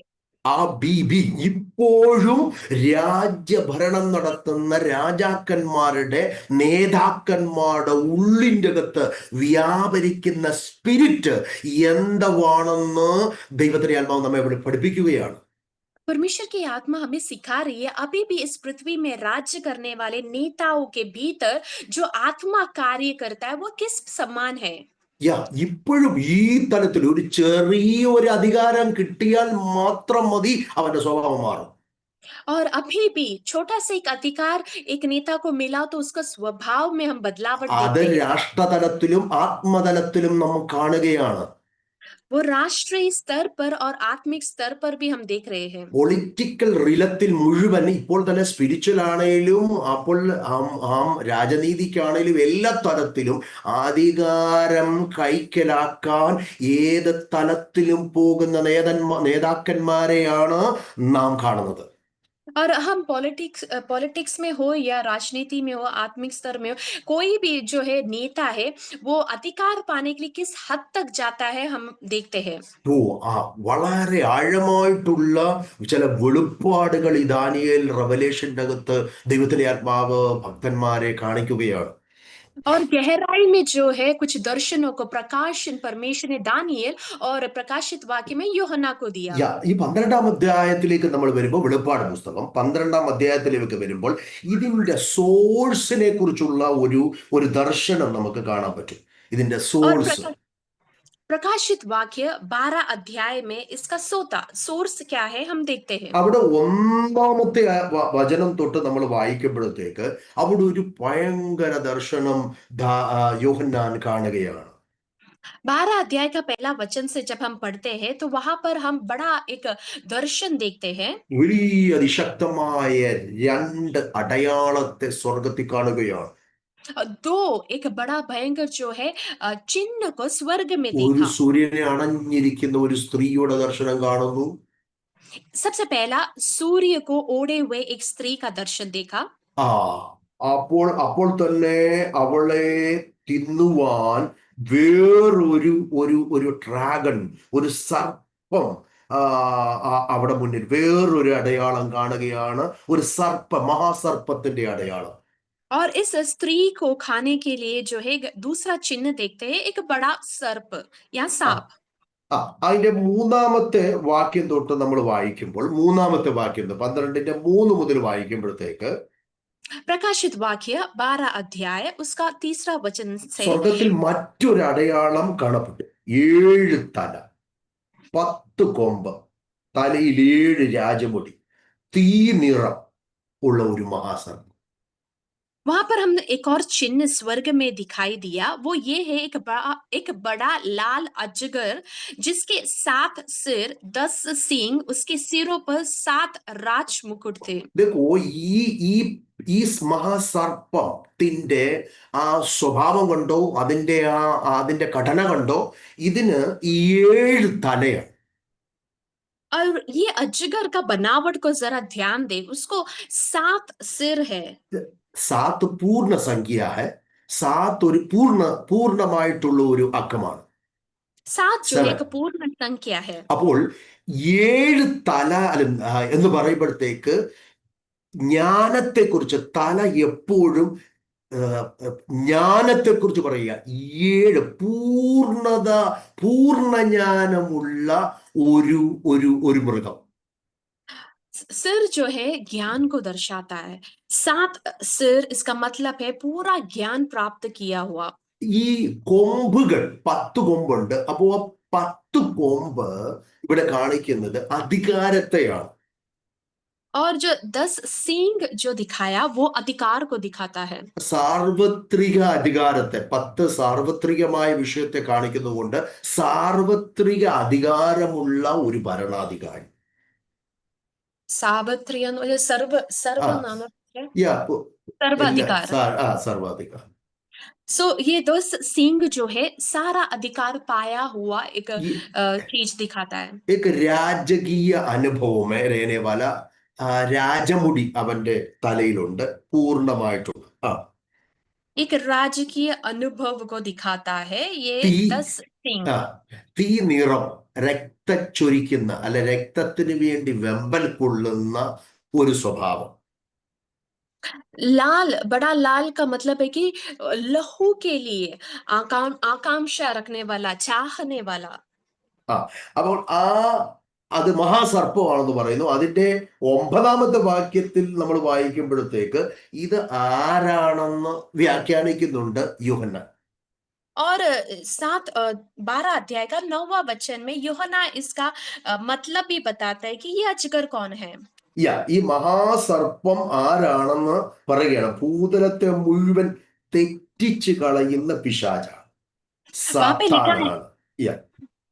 9वां वचन में लिखा है कि बड़ा अजगर जो है पुराना सांप है जो भरमाने वाला है, संसार को भरमाने वाला. ആദ്യ മാതാപിതാക്കളെ തെറ്റിച്ചു കളഞ്ഞ പഴയ പാമ്പാണ് ഇവനെന്ന് കാണിച്ചു തരികയാണ്. वहां पर ये बताते हैं कि पहले माता पिता को भरमाया, और वो पुराना सांप है, ये अजगर। ഈ ഭൂമിയിൽ ഭരിക്കുന്ന സകല ഭരണാധികാരികളുടെയും ഉള്ളിൻ്റെ അകത്ത് ഇവനെ പോലുള്ള ഒരു മൃഗ സ്വഭാവം, മൃഗശക്തി ഉണ്ടെന്ന് പരിശുദ്ധാത്മാവ് ദാനിയേലിൽ കൂടെയും യൂഹന്നാനിൽ കൂടെയും ദാനിയേലിന്റെ പുസ്തകത്തിൽ കൂടെയും വെളിപ്പാട് പുസ്തകത്തിൽ കൂടെയും ഇന്ന് സഭയെ അറിയിക്കുകയാണ്. कलीसिया को परमेश्वर की आत्मा दानियेल और यूहन्ना के द्वारा ये जो दर्शन का अर्थ ये बता रहे हैं कि इस संसार में राज्य करने वाले नेताओं के, अधिकारियों का हृदय, उसके भीतर कार्य करने वाला जो शक्ति है, ये शैतानिक शक्ति है, ये पुराना सांप जो है उसका शक्ति है। ആമേൻ, ആമേൻ, ആമേൻ. വളരെ ശക്തമായി നമ്മൾ ഇതിനെ കാണുമ്പോഴത്തേക്ക് ഈ മൃഗസ്വഭാവമുള്ളവനെ എങ്ങനെ നമുക്ക് തിരിച്ചറിയാൻ പറ്റുന്നത്? और ये जानवरों का स्वभाव वाले को हम कैसे पहचानेंगे? പ്രാർത്ഥനാ ജീവിതം ഒട്ടും കാണത്തില്ല ഈ വ്യക്തിയിൽ. इस व्यक्ति में प्रार्थना जीवन बिल्कुल ना के समान है। ഈ ആത്മീയത ഒരു ലവലേശമില്ല ആ വ്യക്തിയിൽ. उस व्यक्ति में आत्मिक कुछ भी नहीं है। യേശുവിന്റെ സ്വഭാവങ്ങൾ ഒന്നും കാണത്തില്ല ആ വ്യക്തിയിൽ. यीशु मसीह का स्वभाव नहीं होगा। അവൻ ക്രൂരനായി ഏത് പാപവും ചെയ്യാൻ മടിക്കാത്ത ഒരു വ്യക്തിയായി. और बहुत क्रूर है, कोई भी पाप करने के लिए हिचकिचाता नहीं है। മാനത്തോടിരിക്കുന്ന മനുഷ്യൻ വിവേകഹീനായാൽ നശിച്ചു പോകുന്ന മൃഗത്തിന് തുല്യം എന്ന് പറഞ്ഞതുപോലെ മൃഗ സ്വഭാവമായിരിക്കും അവനിൽ. वचन इस समान कहता है कि ऊंचाई में बैठने वाला व्यक्ति अगर पास्टर ഒന്നുകൂടെ പറയാമോ വചനം? മാനത്തോടിരിക്കുന്ന മനുഷ്യൻ ഒരു വചനമാണത്. അപ്പൊ മൃഗ സ്വഭാവ്, മൃഗക്ക് जो जानवरीय स्वभाव का एक व्यक्ति है वो. उसका मतलब है कि ये जो राज्य करने वाले जो है जानवर का स्वभाव है उसमें. ഞാൻ ഈ പറഞ്ഞു വരുന്നത് ഇന്നത്തെ ആത്മതലത്തിലും ഇങ്ങനെയുള്ള വ്യക്തിത്വങ്ങളുണ്ട്. നാം എല്ലാവരും ആത്മീയരാണെന്ന് ചിന്തിക്കാൻ പറ്റത്തില്ല. ഇന്നുള്ള സകല വിശ്വാസികളുടെ ഒരു ഗണം നോക്കുമ്പോഴും അവരുടെ ഉള്ളിലും ഏതാത്മാവാണ് പ്രവർത്തിക്കുന്നത് തിരിച്ചറിയുന്നത് ഈ വെളിപ്പാടുകൾ വായിക്കുമ്പോഴാണ്. और आज के जमाने भी, समय में भी कई आत्मिक लोग जो कहते हैं आत्मिक है, उन्हें हम कैसे परखेंगे? क्योंकि कई लोगों के भीतर जो है इस जानवरों का स्वभाव हम देखते हैं. ഈ ഇത് കേറി വരുന്നത് എവിടുന്നാന്നൊന്ന് കണ്ടേ? സമുദ്രത്തിൽ നിന്നാണ് കേറി വരുന്നത് ഇവരെല്ലാം. और ये जानवर कहाँ से आ रहे हैं? ये एक समुद्र से आ रहे हैं. ദാനിയേലിന്റെ 7-ാം അധ്യായത്തിന്റെ 1-ാമത്തെ വാക്യത്തിനകത്ത് നമ്മൾ കാണും. 2-ാമത്തെ വാക്യത്തിനകത്ത് പറയുകയാണ്, അത് വായിച്ചേ. 2-ാമത്തെ വാക്യം ഒന്ന് വായിച്ചേ. മൂന്നാമത്തെ വാക്യം. दानियल का किताब 7वां अध्याय उसका 3रा वचन. तब समुद्र में से 4 बड़े बड़े जंतु जो एक समुद्र में से बड़ा बड़ा जंतु. अभी പ്രകാശത് പുസ്തകം, വെളിപ്പാട് പുസ്തകം 13-ന്റെ 2-ാമത്തെ വാക്യം 1-2 വായിച്ചാൽ. और प्रकाशित वाक्य 13 अध्याय उसका 1ला और 2रा वचन. तब मैंने एक पशु को समुद्र में से निकलते हुए देखा, जिसके 10 सींग और 7 सिर थे. उसके सींगों पर 10 राजमुकुट और उसके सिरों पर परमेश्वर की निंदा के नाम लिखे हुए थे. ഈ വെള്ളം, സമുദ്രം എന്തിനെയാ കാണിക്കുന്നെന്ന് 17-ാം അധ്യായത്തിന്റെ 15-ാമത്തെ വാക്യത്തിന്റെ അകത്ത് ആ വ്യാഖ്യാനവും നമുക്ക് കാണുന്നുണ്ട്. ഒന്ന് വായിച്ചാട്ട്. 17-ാം അധ്യായത്തിന്റെ അതിന്റെ 15-ാമത്തെ വാക്യം. प्रकाशित वाक्य 17 अध्याय उसका 15 वचन में हम देखते हैं कि पानी और समुद्र क्या है. फिर उसने मुझसे कहा, जो पानी तूने देखे जिन पर वेश्या बैठी है, वे तो लोग और भीड़ और जातियां ഭാഷ है. കണ്ടോ? ഈ ലോകത്തിന്റെ ഇടയിൽ നിന്ന് വരുന്ന ഭരണാധികാരികളാണ്. ആലിഗോറിക്കലായിട്ടുള്ള ഒരു വെളിപ്പാടാണ് ദാനിയേലും റെവലേഷനും. സിംബോളിക്കലായിട്ടുള്ള കാര്യങ്ങളാണ് ഈ രണ്ട് പുസ്തകത്തിലും പരിശുദ്ധാത്മാവ് നമ്മെ കാണിച്ചിരിക്കുന്നത്. ഇതിന് വളരെ വ്യാഖ്യാനിക്കേണ്ടതായിട്ടിരിക്കുന്നു. ആ പുസ്തകങ്ങളിൽ തന്നെ അതിനെ വ്യാഖ്യാനിക്കാൻ പരിശുദ്ധാത്മാവ് വളരെയധികം വെളിപ്പാടുകൾ നമുക്ക് കാണിച്ചു തരുന്നുണ്ട്. और ये कहाँ से पानी और समुद्र जो है लोग संसार को दिखाता है, मतलब ये राजा कहाँ से, ये क्रूर और भयंकर जानवरों समान स्वभाव होने वाला राजा लोग कहाँ से आता है, संसार से आते हैं। दानियल का पुस्तक और प्रकाशित वाक्य जो है सिंबॉलिक है और उसे उसी पुस्तक में से हमें व्याख्यान भी करना है। ആമേൻ ആമേൻ ആമേൻ ഹല്ലേലൂയ. കണ്ടോ, ഒന്നാമത്തെ മൃഗം കഴുകൻ ചിറകോടുകൂടെ വേഗതയോടെ ഈ ഭൂമിയിൽ അധികാരം നടത്താൻ വരുന്ന സിംഹത്തെ കാണും. पहला जो जंतु है सींग के समान और उसके पंख उखाब के से है, और हम देखते हैं कि वो बहुत तेजी से जो है भूमि पर राज करने के लिए आ रहा है। രണ്ടാമത്തെ മൃഗം വായിൽ എല്ലുകൾ കടിച്ചു പിടിച്ച് മാംസം ചീന്തി മാംസം ഭക്ഷിച്ച് ഒരു പോർഷം ഉയർത്തി വരുന്ന കരടിയെ പോലെയാണ്. दूसरा जानवर या जंतु जो है वो रीछ या भालू है, जो जिसका एक पंजर जो है उठा हुआ है, और हम देखते हैं कि उसके मुंह में दांतों के बीच में जो है पसलियां हैं और वो मांस खा रहा है। മൂന്നാമത്തെ മൃഗം 4 തലയുള്ളതും 4 ചിറകോടുകൂടി അതിവേഗത്തിൽ 4 തരം മൃഗങ്ങളുടെ സ്വഭാവത്തോടുകൂടെ ഹല്ലേലൂയ ചീറിയെടുക്കുന്ന അതിവേഗത്തിൽ വരുന്ന ഒരു മൃഗത്തെയാണ് നമ്മൾ കാണുന്നത്. और तीसरा जो जंतु या जानवर है वो चीता है, और उसके विषय में भी लिखा है कि उसके पास 4 सिर, जो 4 प्रकार के जानवरों का स्वभाव दर्शाता है, फिर 4 पंख है, वो भी बहुत तेजी से जो है आ रहा है राज करके। ഘോരവും ഭയങ്കരവുമായിട്ടുള്ള 4ാമത്തെ മൃഗത്തിന് പേര് പോലും കൊടുക്കാൻ പറ്റുന്നില്ല, അത്രയ്ക്ക് ക്രൂരമായ ഒരു മൃഗം. चौथा जो जंतु या जानवर है वो बहुत क्रूर, भयंकर, डरावना, सामर्थ्य, जिसका जो बेनाम है, जिसको नाम भी नहीं दे सकते। ഈ മൃഗത്തിന്റെ ചില സ്വഭാവങ്ങളെ കുറിച്ച് നമ്മൾ പഠിക്കാൻ പോവുകയാണ്. और इस जंतु या जानवर का कुछ स्वभाव हम अभी देखेंगे।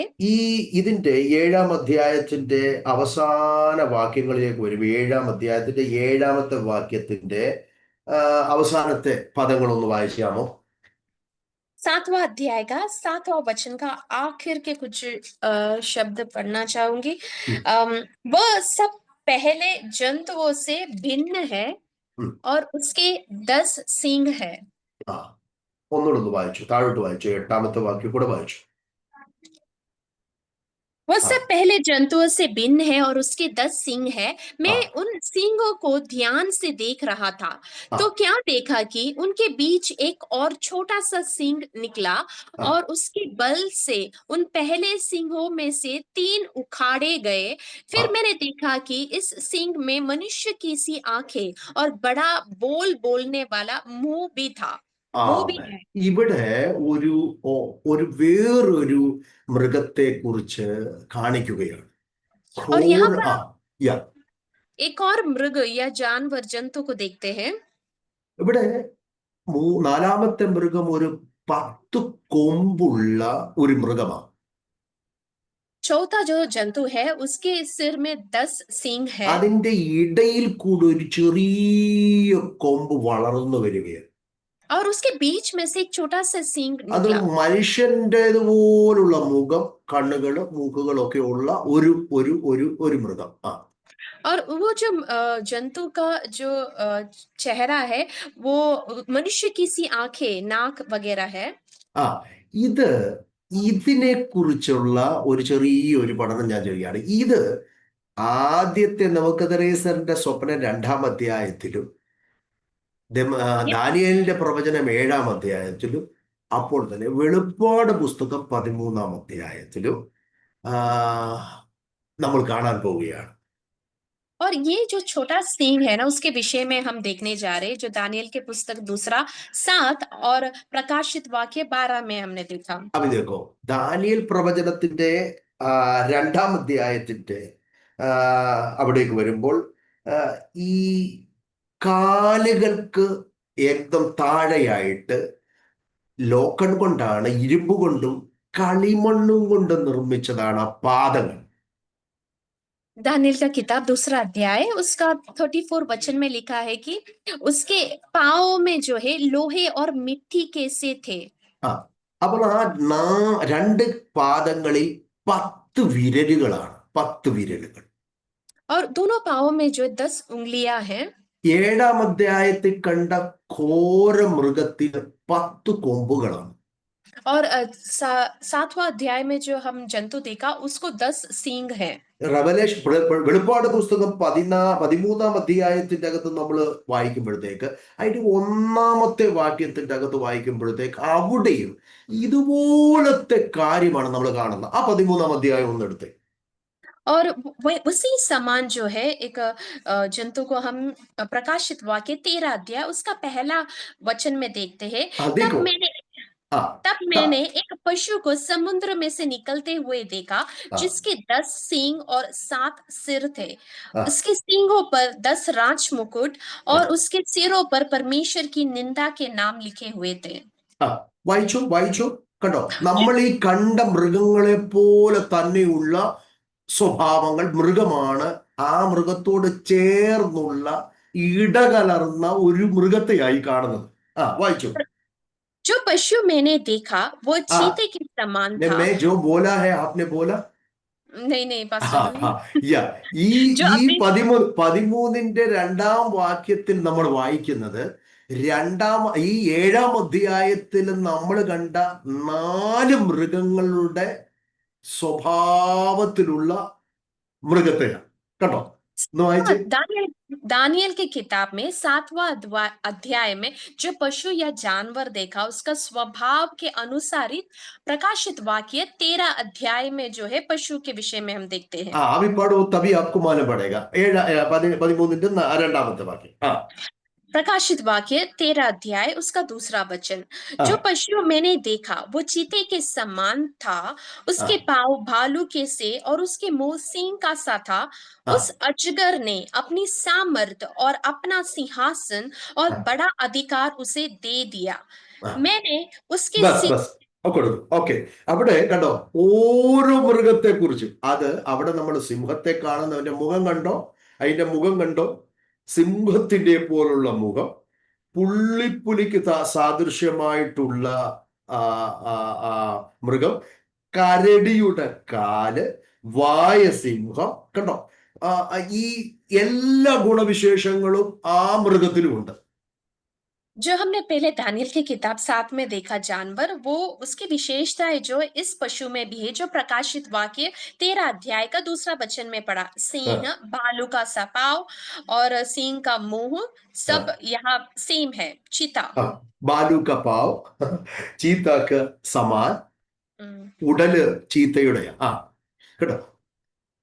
चीते के समान भालू का पाँव और मुंह जो है वो सिंह का सा है.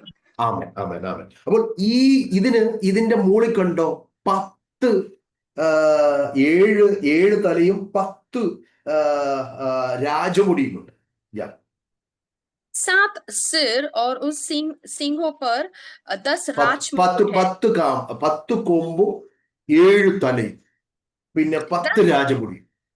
10 सींग, 7 सिर और सींगों पर 10 राजमुकुट.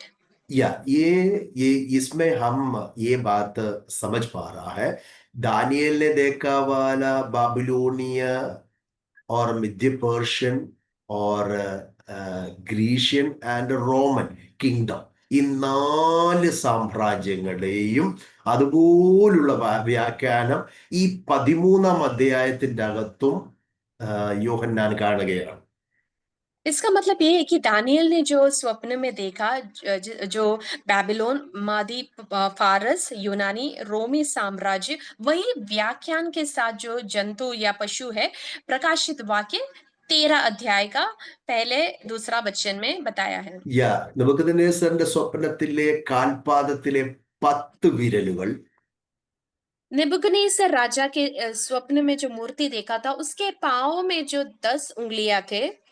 ദാനിയേലിന്റെ ദർശനത്തിലുള്ള ക്രൂര മൃഗത്തിന്റെ 10 കൊമ്പുകൾ, दानिएल के दर्शन में जो भयंकर जानवर है उसका 10 सींग യൂഹന്നാന്റെ വെളിപ്പാട് പുസ്തകത്തിലെ 13-ാം അധ്യായത്തിന്റെ അകത്തെ മൃഗത്തിന്റെ 10 കൊമ്പുകൾ और यूहन्ना ने जो प्रकाशित वाक्य में देखा हुआ दर्शन का वो पशु का 10 सींग ഇത് റോമൻ സാമ്രാജ്യത്തെയാണ് കാണിക്കുന്നത്. रोमी साम्राज्य को दिखाता है. റോമൻ സാമ്രാജ്യത്തിന്റെ 10 വിധ കാര്യങ്ങളെ കുറിച്ച് 10 കൊമ്പുകൾ നമ്മെ പഠിപ്പിക്കുകയാണ്. 10 सींग जो है रोमी साम्राज्य का भिन्न 10 राज्य को दिखाता है. പൂർവ റോം സാമ്രാജ്യം 2 ഭാഗങ്ങളായി വിച്ഛേദിക്കപ്പെടുന്നുണ്ട്. പാശ്ചാത്യ രാജ്യമായി, പൗരസ്ത്യ രാജ്യമായി. ഒന്നുകൂടെ പറയാമോ? റോമൻ സാമ്രാജ്യം യേശുവിന്റെ സമയങ്ങളിലെല്ലാം റോമൻ സാമ്രാജ്യമായിരുന്നു. ഘോരവും ഭയങ്കരമായിരിക്കുന്ന സാമ്രാജ്യമായിരിക്കുന്ന റോമൻ സാമ്രാജ്യം യേശുവിന്റെ ഭരണ സമയത്തും സഭയുടെ സമയത്തും ഒക്കെ ആ റോമൻ രാജനീതിയായിരുന്നു. यीशु मसीह के काल में और कलीसिया जिस काल में उत्पन्न हुआ, ये 2 काल में जो है रोमी साम्राज्य जो बहुत क्रूर है, ये साम्राज्य था. സമസ്ത സംസാർ की अंदर ഒരു ഗവൺമെന്റിന്റെ അകത്ത് റോമൻ സാമ്രാജ്യം അതിശക്തമായി ഭരണം നടത്തുകയായിരുന്നു. और एक ही साम्राज्य था जो रोमी साम्राज्य जो बड़े शक्त रीति से जो है राज्य करता था. ആ സാമ്രാജ്യം ചിഹ്നിക്കപ്പെട്ടു, വിഭാഗിക്കപ്പെട്ടു. वो भिन्न हो गया, अलग हो गया. പാശ്ചാത്യ രാജ്യമായിട്ടും पाश्चात्य मतलब western countries. Western and eastern. So वो 2 भाग में हो गया, वेस्टर्न कंट्रीज और ईस्टर्न कंट्रीज करके. അതിന്റെ അകത്ത് 10 കൂട്ടം രാജ്യങ്ങൾ ഉണ്ടായിരുന്നു. और उसमें 10 राज्य थे. പാശ്ചാത്യ റോമിനെ കുറിച്ച് പഠിക്കുമ്പോൾ അതൊരു 5 രാജ്യങ്ങളായി വിഭാഗിക്കപ്പെടുകയാണ്. और वेस्टर्न जो रोम है वो 5 राज्य में അതിന്റെ അകത്ത് ഫ്രാൻസ് ഉണ്ട്, സ്പെയിൻ ഉണ്ട്, ഇറ്റലി ഉണ്ട്, ആസ്ട്രിയ ഉണ്ട്, ഗ്രേറ്റ് ബ്രിട്ടൻ ഉണ്ട്. അയ്യോ, അതൊക്കെ കേൾക്കാതെ France, Spain, Italy, Austria, Britain, great Britain. അപ്പൊ പൗരസ്ത്യ റോമൻ ഭരണത്തിന്റെ അകത്തും 5 കൂട്ടം രാജ്യങ്ങളായിരുന്നു. ईस्टर्न रोम में भी 5 राज्य थे. അവിടെ Greek, Egypt, Turkey, Syria and Bulgaria. उसमें ग्रीक, इजिप्ट, टर्की, सीरिया और बल्गेरिया. അങ്ങനെ കേട്ടോ, 10 രാജ്യങ്ങളുണ്ട്. വചനം എങ്ങനെ വെളിപ്പാട് തന്നു, ദാനിയേലിന്റെ പ്രവചനത്തിൽ കൂടെ കാണിച്ചിരിക്കുന്ന അതേ വെളിപ്പാട് മുഖാന്തരം ബാബിലോണിയ സാമ്രാജ്യം മുതൽ റോമൻ സാമ്രാജ്യത്തിന്റെ വിഭാജനം വരെ നമുക്ക് പരിശുദ്ധാത്മാവ് ഈ പുസ്തകത്തിൽ കൂടെ, നാം വിശ്വസിക്കുന്ന വേദപുസ്തകത്തിൽ കൂടെ പരിശുദ്ധാത്മാവ് നമ്മളെ കാണിച്ചു തരികയാണ്. और दानियल को जैसा दर्शन दिया बेबीलोन साम्राज्य से लेके रोमी साम्राज्य तक जैसे डिविजन हो गया, अलग भिन्न भिन्न हो गया, वो सब का जो विवरण जो है परमेश्वर ने जो दानियल को दर्शन के द्वारा इस पुस्तक में दिया है. ആമേൻ. അപ്പോൾ ആ 10 കൊമ്പുകൾ റോമൻ സാമ്രാജ്യത്തെ കാണിക്കുകയാണ്. 10 सींग जो है रोमी साम्राज्य को दर्शाता है. ഇപ്പൊ രണ്ടാമത് നമ്മൾ വായിക്കുന്നത് ഈ 13-ാം അധ്യായത്തിന്റെ അകത്തുള്ള മൃഗത്തിന്റെ 10 കൊമ്പുകൾ. और दूसरा हम देखेंगे, अगला जो हम देखने वाले हैं, ये प्रकाशित वाक्य 13 अध्याय में जो पशु है जिसका 10 सींग है. ഒരു റോമൻ ഭരണ ഈ സാമ്രാജ്യങ്ങളുടെ ഇടയിൽ കൂടെ വരുന്ന ഒരു ഭരണാധികാരിയായിരിക്കും ഈ ചെറിയ കൊമ്പ്. കണ്ടോ, 10 കൊമ്പുകളുടെ ഇടയിൽ നിന്ന് വളർന്നു വരുന്ന ആ കൊമ്പിനെ പരിശുദ്ധാത്മാവ് കാണിക്കുകയാണ്. So ये 10 सिंहों के बीच में से एक सिंह आ रहा है, रोमी साम्राज्य के बीच से आने वाला एक सिंह. ദാനിയേൽ പ്രവചനത്തിന്റെ അകത്ത് നമ്മൾ 7-ാം അധ്യായത്തിന്റെ 8-ാമത്തെ വാക്യത്തിലാണ് ആ വാക്യം നമ്മൾ വായിച്ചത്. 7:8 നമ്മൾ വായിച്ചത്. दानियल का किताब 7 अध्याय का 8वां वचन में हमने वो सिंह के विषय में देखा जो छोटा सा निकला है. അപ്പോൾ തന്നെ 8-ാം അധ്യായത്തിന്റെ 24-ലും ആ വാക്യം ഉച്ചരിച്ചു നമ്മൾ പഠിപ്പിക്കുന്നുണ്ട്. 7:24 വായിച്ചു. 7:24 7वां अध्याय दानियल का किताब 7वां अध्याय അതിന്റെ വ്യാഖ്യാനം സ്വർഗ്ഗദൂതൻ കൊടുക്കുകയാണ്. 7 का 26 में 24 ओके 7 का 24 में स्वर्गदूत उसका अर्थ बता रहे. उन 10 सींगों का अर्थ ये है कि उस राज्य में से 10 राजा उठेंगे. उनके बाद उन पहलों से भिन्न एक और राजा उठेगा जो 3 राजाओं को गिरा देगा. മുന്നിലുള്ള രാജാക്കന്മാരെ എല്ലാം കണ്ടോ, ഒരു രാജാവ് പുറത്തു വരികയാണ്. അവന്റെ സ്വഭാവം മാനുഷിക സ്വഭാവം. അപ്പോൾ നമ്മൾ ആ മൃഗത്തെ ഒന്ന് പഠിക്കാൻ പോകും. हम अभी उस पशु के विषय में या जानवर के विषय में पढ़ेंगे. അത് 13-ാം അധ്യായം വെളിപ്പാട് പുസ്തകം 13-ാം അധ്യായത്തിന്റെ അകത്താണ് നമ്മൾ ആ മൃഗത്തെ കാണുന്നത്. और इस पशु को हम प्रकाशित वाक्य 13 अध्याय में भी देखते हैं. ഈ 7-ാം അധ്യായത്തിലും 8-ലും കാണുന്ന മൃഗത്തിന്റെ അതേ സ്വരൂപമാണ് ഈ മൃഗത്തിനുമുള്ളത്.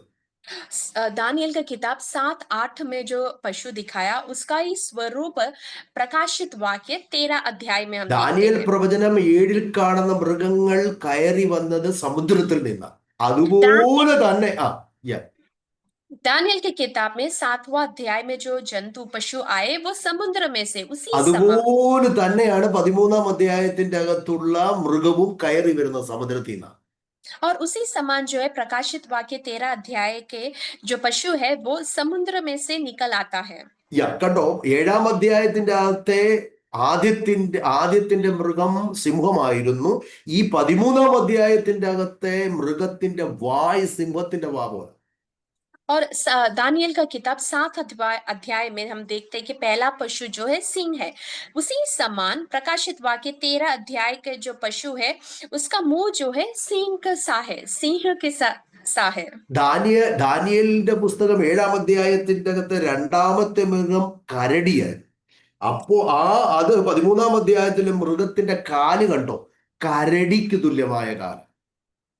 दानियल का किताब 7 अध्याय में दूसरा जंतु जो है वो भालू है. उसी समान प्रकाशित वाक्य 13 अध्याय उसका दूसरा वचन में जो पशु है उसका पांव भालू का सा है. ദാനിയേലിന്റെ പുസ്തകം 7-ാം അധ്യായത്തിന്റെ അകത്തെ 3-ാമത്തെ മൃഗം പുള്ളിപ്പുലിയാ. അപ്പോൾ ഈ വെളിപ്പാട് പുസ്തകം 13-ന്റെ അകത്തെ മൃഗത്തിന്റെ ഉടല് കണ്ടോ, പുള്ളിപ്പുലിക്ക് സമാനം. और दानियल का किताब 7 अध्याय का तीसरा जंतु जो है वो चीता है.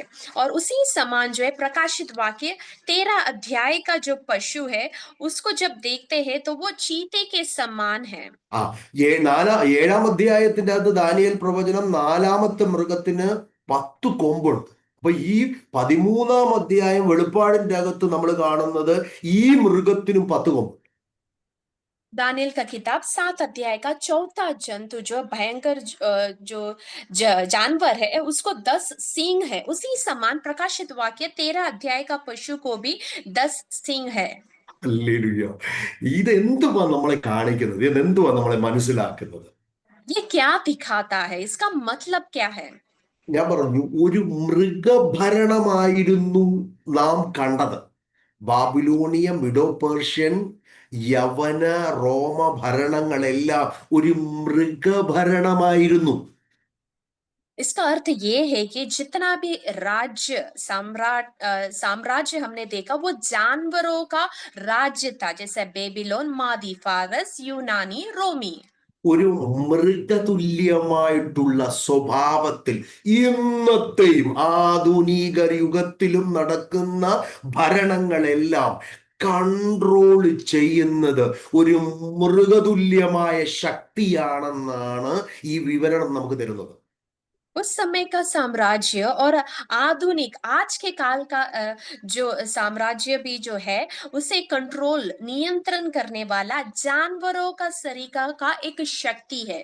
13-ാം അധ്യായത്തിന്റെ അകത്ത് കടന്നു വരുന്ന മൃഗം, ആദ്യത്തെ മൃഗം വിരോധി तेरह മസി അല്ലെങ്കിൽ എതിർക്രിസ്തുവിന്റെ വെളിപ്പാടാണ് നമ്മളെ കാണിച്ചു തരുന്നത്. 13 अध्याय का जो पशु जो है वो विरोधी मसीह जो है उसका प्रकाशन है. ഇതിന്റെ അകത്ത് രണ്ട് മൃഗമുണ്ട്. ഒന്നാമത്തെ മൃഗം എതിർക്രിസ്തുവിന്റെ ഇവനെ കുറിച്ച് പഠിപ്പിക്കുന്നു. രണ്ടാമത്തെ മൃഗം കള്ളപ്രവാചകനെ കുറിച്ച് പഠിപ്പിക്കുകയാണ്. सबसे पहला जो पशु है वो विरोधी मसीह, दूसरा झूठे भविष्यवक्ता है. അത് ജുട്ട ഭവിഷ്യവക്ത അല്ലെങ്കിൽ കള്ളപ്രവാചകൻ 11-ാമത്തെ വാക്യത്തിന്റെ അകത്താണ്. 11-ാമത്തെ വാക്യത്തിന്റെ അകത്താണ്. और दूसरा जो पशु जो झूठे भविष्यवक्ता वो 13 अध्याय का 11वां वचन में लिखा है. क्या लिखा है? फिर मैंने एक और पशु को पृथ्वी में से निकलते हुए देखा. उसके मेमने के से 2 सींग थे और वह अजगर के समान बोलता था. देखा, ഇവിടെ രണ്ട് മൃഗം കയറി വരികയാണ്. ഒന്ന് സമുദ്രത്തിൽ നിന്ന്, ഒന്ന് ഭൂമിയിൽ നിന്ന്.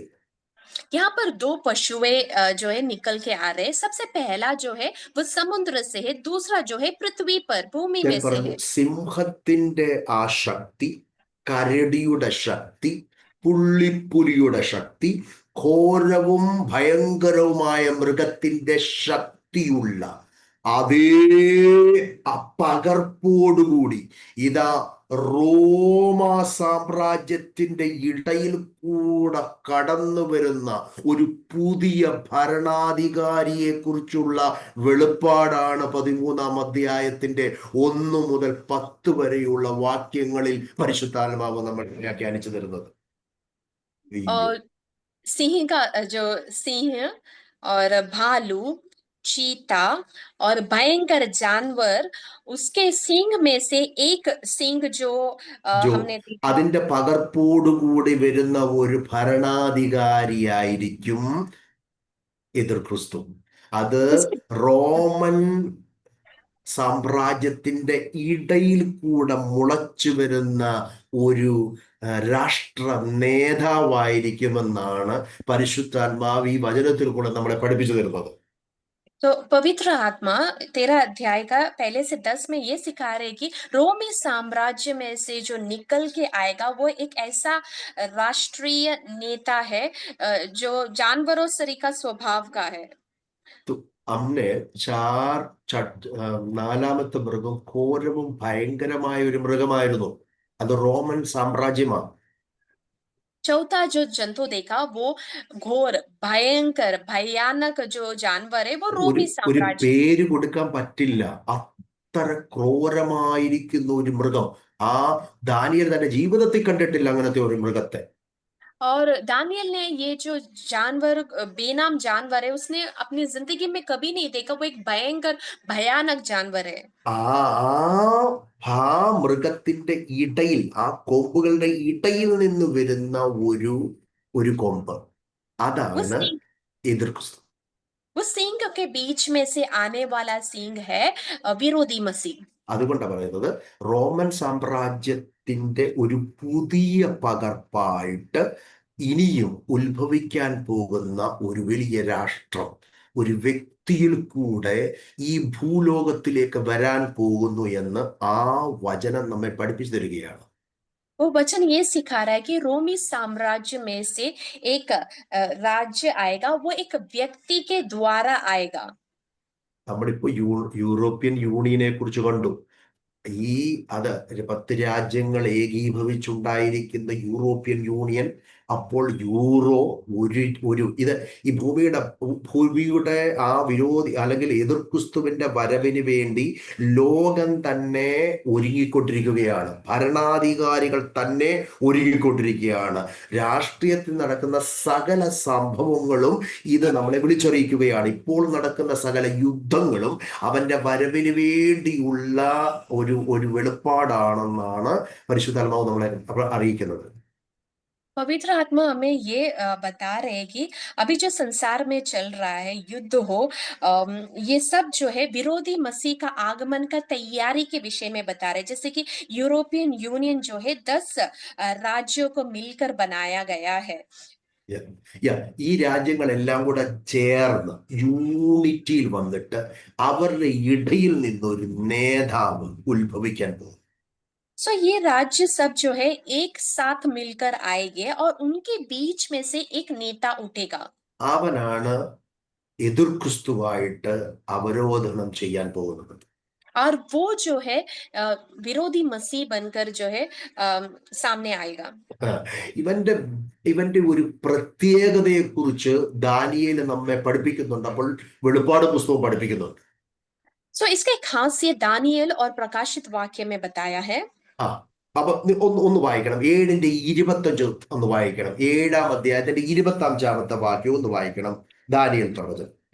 दानियल का किताब 7वां अध्याय उसका 25वां वचन. हाँ. और वह परम प्रधान के विरोध बातें कहेगा और परम प्रधान के पवित्र लोगों को पीस डालेगा और समयों और व्यवस्था के बदले ബസ് ഇവൻ ഒരു നിരീശ്വരവാദിയായിരിക്കും. ആന്റി ക്രൈസ്റ്റ് അവന്റെ പ്രത്യേകതകളിലെ ഒന്നാമത്തെ പ്രത്യേകത ഒരു നിരീശ്വരവാദിയായിരിക്കും. ദൈവത്തിന് എതിരെ, ദൈവ അത്യുന്നതന് വിരോധമായിട്ട് വമ്പു പറയുന്ന, അവൻ ഉത്ഭവിച്ചിട്ടില്ല, വരാൻ പോകുന്നതേ ഉള്ളൂ, വലിയൊരു രാഷ്ട്ര നേതാവാകും, ദൈവത്തിന് വിരുദ്ധമായി വമ്പു പറയുന്ന ഒരു നാവുള്ള ഒരു വ്യക്തിയായി മാറാൻ പോവാം. सो विरोधी मसीह का खासियत ये है कि सबसे पहला खासियत ये है कि वो नास्तिक है. वो परमेश्वर है करके वो विश्वास नहीं करता. എല്ലാവരും ചിന്തിച്ചോണം, ഈ യൂറോപ്യൻ യൂണിറ്റിലെ നേതാക്കന്മാരെ എല്ലാം നമ്മൾ എടുക്കുമ്പോൾ ഇന്നത്തെ എല്ലാ ഉന്നത രാജ്യങ്ങളിലെയും സാമ്രാജ്യങ്ങളിലെയും ലീഡേഴ്സിനെ എടുക്കുമ്പോഴത്തേക്ക് അവരുടെ ഉള്ളിൻ്റെ അകത്ത് വ്യാപരിക്കുന്നത് ദൈവത്തിനും ദൈവഹിതത്തിനും ദൈവ ഇഷ്ടത്തിനും ഓർ ദൈവ വചനത്തിനും വിരുദ്ധമായുള്ള കാര്യങ്ങൾ ഭൂമിയിൽ സ്ഥാപിക്കാനുള്ള തത്രപ്പാടിലാണ് ഈ നേതാക്കന്മാർ ഒരുങ്ങിക്കൊണ്ടിരിക്കുന്നത്. सो आज के काल में यूरोपियन यूनियन के राजा लोग और ऊंचे जो कंट्रीज है वहां के जो नेता लोग हैं, वो लोग सब लोग जो है परम प्रधान के विरोध में करने बातें कर रहे हैं और ऐसा कुछ स्थापित करना चाहते हैं इस पृथ्वी में जो परमेश्वर के विरोध में है. ദൈവത്തിന്റെ വചനത്തിനും ദൈവത്തിന്റെ ഇഷ്ടത്തിനും വിരുദ്ധമായിട്ടുള്ള വചനങ്ങൾ, ഉപദേശങ്ങൾ, വ്യാഖ്യാനങ്ങൾ, പ്രവർത്തികൾ, നിയമങ്ങൾ, കാനൂണുകൾ ഈ ഭൂമിയിൽ ഇപ്പോൾ അവതരിച്ചുകൊണ്ടിരിക്കുകയാണ്, വന്നുകൊണ്ടിരിക്കുകയാണ്. सो इस पृथ्वी में जो ये सारे जो कंट्रीज के लीडर्स जो है जो कुछ भी ला रहे वो परमेश्वर के वचन, परमेश्वर की इच्छा, उपदेश, काम, कानून के विरोध वाला है. എല്ലാ എഡ്യൂക്കേഷനിലാണേലും ഫാമിലി മാറ്റേഴ്സിലാണേലും വിവാഹ വിഷയങ്ങളിലാണേലും എല്ലാ തലങ്ങളിലും, സ്പിരിച്വാലിറ്റിയിലാണേലും ആത്മതലത്തിലാണേലും നൈതിക വിഷയത്തിലാണേലും രാഷ്ട്രതലത്തിലാണേലും സാമ്പത്തിക തലത്തിലാണേലും എക്കണോമിക്കിലാണേലും എല്ലാ ഏരിയയിലും ദൈവവചനത്തിന് വിരുദ്ധമായിട്ടുള്ള പ്രവർത്തികൾ അപ്പോൾ ആരംഭിച്ചുകൊണ്ടിരിക്കുകയാണ്. सो आज के काल में हम देखते हैं कि जो कुछ भी चल रहा है वो एजुकेशन के मामले में हो, परिवार के मामले में हो, विवाह के मामले में हो, आत्मिक स्तर में हो, नैतिक, राष्ट्र या फिर पैसे के मामलों में, इकोनॉमिक, जो कुछ भी चल रहा है परमेश्वर के वचन के विरोध वाली बातें हैं. അവൻ നിയമങ്ങളെ മാറ്റുവാൻ ശ്രമിക്കും. यहाँ पर हम पढ़ते हैं कि वो व्यवस्था को बदलने को देखेगा. ദൈവവചനത്തിന് വിരുദ്ധമായി എല്ലാ നിയമങ്ങളിലും എല്ലായിടത്തും. ഇവൻ എഡ്യൂക്കേഷൻ ഭയങ്കര വ്യത്യാസം. ഒക്കെ വന്നിട്ട് ആകെ ഗുലുമാലാകാൻ പോവുകയാണ്. മനുഷ്യൻ കുഞ്ഞുങ്ങളുടെ ഹൃദയത്തിന്റെ അകത്ത്, മനസ്സിന്റെ അകത്ത് നിരീശ്വരവാദത്തെ തിക്കി തള്ളി അവരെ ദൈവത്തിൽ നിന്ന്, ആ ഈശ്വര ഭക്തിയിൽ നിന്ന് മാറ്റിക്കളയുന്ന തരത്തിലുള്ള വ്യാപാരങ്ങൾ ഇപ്പോൾ വളരെ ശക്തമായി വ്യാപരിച്ചുകൊണ്ടിരിക്കുകയാണ്. और हम देखते हैं कि ये जो भी काम करे, विरोधी मसीह जो भी काम करेगा, वो जो है एजुकेशन के मामले में बच्चों के मन में जो है परमेश्वर के विरोध वाली बातें डालकर विश्वास से जो है बहुत दूर करके एक बड़ा गोलमाल जो है वहां सृष्टि करेगा। देखो, ചാൾസ് ക്രിക്കിനെ കൊന്ന ആ യൗവനക്കാരൻ നിരീശ്വരവാദിയായിരുന്നു. और हम ध्यान दें, अभी पिछले दिनों में जो चार्ल्स कर्क को जो मारा है, वो व्यक्ति जो है नास्तिक है, ईश्वर पर भरोसा नहीं करता है। അമേരിക്കയിലെ യൗവനക്കാരുടെ ഇടയിൽ വലിയ ഇമ്പാക്റ്റ് ഉണ്ടാക്കിയ ഒരു വ്യക്തിയായിരുന്നു और ചാൾസ് हम ക്രിക്ക്. और चार्ल्स के विषय में हम देखते हैं कि अमरीकी जो है जवानों के बीच में एक बड़ा काम करने वाला, परमेश्वर के लिए काम करने वाला व्यक्ति था चार्ल्स। അനേകര നിരീശ്വരവാദികൾ ദൈവവിശ്വാസികളായി മാറുവാനിടയായിരുന്നു. उसके द्वारा जो है बहुत नास्तिक लोग जो है विश्वास में आए थे, परमेश्वर पर भरोसा किया था। യെസ്, കുഞ്ഞുങ്ങളുടെ ഇടയിലുണ്ടായിരുന്ന സകല അനീതിയും പാപ സ്വഭാവത്തിൽ നിന്ന് അവരെ ദൈവകൃപയിലേക്ക് കൊണ്ടുവന്നുകൊണ്ടിരുന്ന ഒരു വ്യക്തിയായിരുന്നു ചാൾസ് ക്രിക്ക്. चार्ल्स जो है जवानों के बीच में अन्याय और पाप का आदत, वो स्वभाव को बदलकर परमेश्वर के करीब लेके आने के लिए जवानों के बीच में सामर्थ्य से काम किया हुआ एक जवान था। എന്നാൽ കേട്ടോ, അവന് അവിടെ അതിനെ തടയുകയാണ്, വെട്ടിവെച്ച് കൊന്നു. और वहां पर നിരീശ്വരവാദിയായിരിക്കുന്നവൻ. हम देखते हैं कि वहां पर जो है उसके काम को समाप्त करवाया, नास्तिक एक व्यक्ति ने जो है उसको खत्म कर दिया। യെസ്, രണ്ട്, നമ്മുടെ സഭയില്ലാത്തതുകൊണ്ട് ആ വിഷയങ്ങളിലേക്ക് വരാൻ 11-ാം അധ്യായത്തിന്റെ അകത്ത് വേറൊരു സ്വഭാവമുണ്ട് ഈ ആന്റിക്രൈസ്റ്റിന്റെ. 11 अध्याय में ये विरोधी मसीह का दूसरा हम स्वभाव देखते हैं। മോളെ വായിക്കും, 11-ന്റെ 37 മുതൽ വായിക്കണം. പക്ഷെ അതിന്റെ ഒരുപാട് വാക്യങ്ങൾ വായിക്കാനുണ്ട്. ഞാൻ പറഞ്ഞ പ്രവചനങ്ങളുടെ വലിയൊരു കൂട്ടമാണ് ഈ 11-ാം അധ്യായം. ഭയങ്കരമായിട്ട് ഒരുപാട് പ്രവചനങ്ങളാണ്. അപ്പോൾ ഇവന്റെ ഒരു സ്വഭാവമാണ് സൈന്യത്തിന്റെ ശക്തി വർദ്ധിപ്പിക്കും. വെപ്പൺസ്, വളരെ ശക്തമായ തന്ത്രമാണത്. विरोधी मसीह का जो है एक दूसरा खासियत ये है कि वो हथियार और सैनिकों का सामर्थ्य को बढ़ाएगा। ഇവൻ ഭയങ്കര ടെക്നോളജിയിൽ ഓരോ ഓരോ ഓരോ ഓരോ എന്തുവാ हथियार तैयार करने जा रहा है. और ये जो है टेक्नोलॉजी में काम करके जो है नया हथियार तैयार करने को कोशिश करेगा പുതിയ പുതിയ വെപ്പൺസ് പുറത്തു വരാൻ പോകുന്നു. और नए जो हथियार बाहर आएंगे. നിങ്ങൾ 11-ാം അധ്യായത്തിനകത്ത് വായിക്കുമ്പോഴത്തേക്ക് പുതിയ പുതിയ ആശയങ്ങൾ, പുതിയ പുതിയ ടെക്നോളജികൾ, പുതിയ പുതിയ സംവിധാനങ്ങൾ ഇവൻ പ്രാബല്യത്തിൽ കൊണ്ടുവരാൻ പോവുകയാണ്. और 11 अध्याय देखते कि विरोधी मसीह जो है नए जो है टेक्नोलॉजी लेके आएगा, नया आशय लेके आया, संविधान ये वगैरह ये विरोधी मसीह लाएगा. അങ്ങനെ ഒരു സൈന്യത്തെ അവൻ തയ്യാറാക്കാൻ പോവുകയാണ്. ലോകം മുഴുവൻ പേടിക്കുന്ന ഒരു സൈന്യത്തിന്റെ വെപ്പൺസിന്റെ അധികാരിയാകുന്ന തലത്തിലേക്ക് വിരോധി മസി തന്റെ കാര്യങ്ങൾ നീക്കിക്കൊണ്ടിരിക്കുകയാണ്. അവൻ വരുന്നതിന് മുമ്പേ അതിനുള്ള തയ്യാറുകൾ നടന്നുകൊണ്ടിരിക്കുകയാണ്. और ये विरोधी मसीह आने के पहले जो है जो भी कार्य वो कर रहा है, टेक्नोलॉजी हथियार को जो है बड़ा सामर्थ्य तरीके से बाहर लेके आने को तैयारी कर रहा है. മൂന്നാമത്തെ കാര്യം നമ്മൾ ഇപ്പോഴേ പണ്ട് തൊട്ടേ കേൾക്കുന്ന സംഖ്യകൾ വെച്ചുകൊണ്ട്, നമ്പേഴ്സ് വെച്ചുകൊണ്ടുള്ള കളി തുടങ്ങിയിരിക്കുകയാണ്. 13-ാം അധ്യായത്തിന്റെ 16 മുതൽ 18 വരെ. और 13 अध्याय का 16 से 18 वचन प्रकाशित पुस्तक, प्रकाशित वाक्य में 13 अध्याय का 16 से 18 वचन में विरोधी मसीह का तीसरा खासियत देख रहे हैं कि अंकों से जो है वो खेलेगा, जो आ चुका है ഓൾറെഡി ആ ചുക്കാ. ഇനി പൈസ എന്ന് പറഞ്ഞ സംഗതി വരാൻ പോകുന്നില്ല. ക്യാഷ് എല്ലാം മാറാൻ പോവാണ്. ടെക്നോളജി ഫുൾ മാറാൻ പോവാണ്. ഡിജിറ്റൽ മാർഗങ്ങൾ വരാൻ പോവുകയാണ്. അല്ലെങ്കിൽ ആ സംഖ്യകൾ വെച്ചുകൊണ്ട് മാത്രം ബാർകോഡ് വരാൻ പോവുകയാണ്. എല്ലാ തലത്തിലും എല്ലാ നിലകളിലും ആ സംഖ്യകൾ ഉപയോഗിച്ചുള്ള ഒരു ഭരണത്തിലേക്ക് അവൻ കരുക്കൾ നീക്കിക്കൊണ്ടേയിരിക്കുകയാണ്. और हम देखते हैं कि मसीह विरोधी आने से पहले जो है ये अंकों का खेल ऑलरेडी शुरू हो चुका है. जैसे कि हर हाँ स्तर पर, हर जगह पर जो है अंकों का खेल शुरू हो गया। हम देखते हैं कि अभी बारकोड वगैरह है, पैसे जो है इस्तेमाल कम और डिजिटाइज हो चुका है हर प्लेटफॉर्म। ഒരു വ്യക്തികളിൽ ഒരു വ്യക്തി ഒരു ഡിജിറ്റലിലായിരിക്കും അറിയപ്പെടാൻ പോകുന്നത്. एक व्यक्ति जो है डिजिटाइज होकर ही जाना जाएगा। യാ ഇത് അവന്റെ വലിയ അവന്റെ സ്പെഷ്യാലിറ്റീസ് ആണ് നമ്മൾ ഈ വചനങ്ങളിലെല്ലാം കാണുന്നത്. और विरोधी मसीह का जो खासियत है वो हमने इस वचनों में देखा। യാ യാ ഈ വെളിപ്പാട് പുസ്തകം 13-ാം അധ്യായം നിങ്ങൾ ഒന്ന് വായിക്കണം.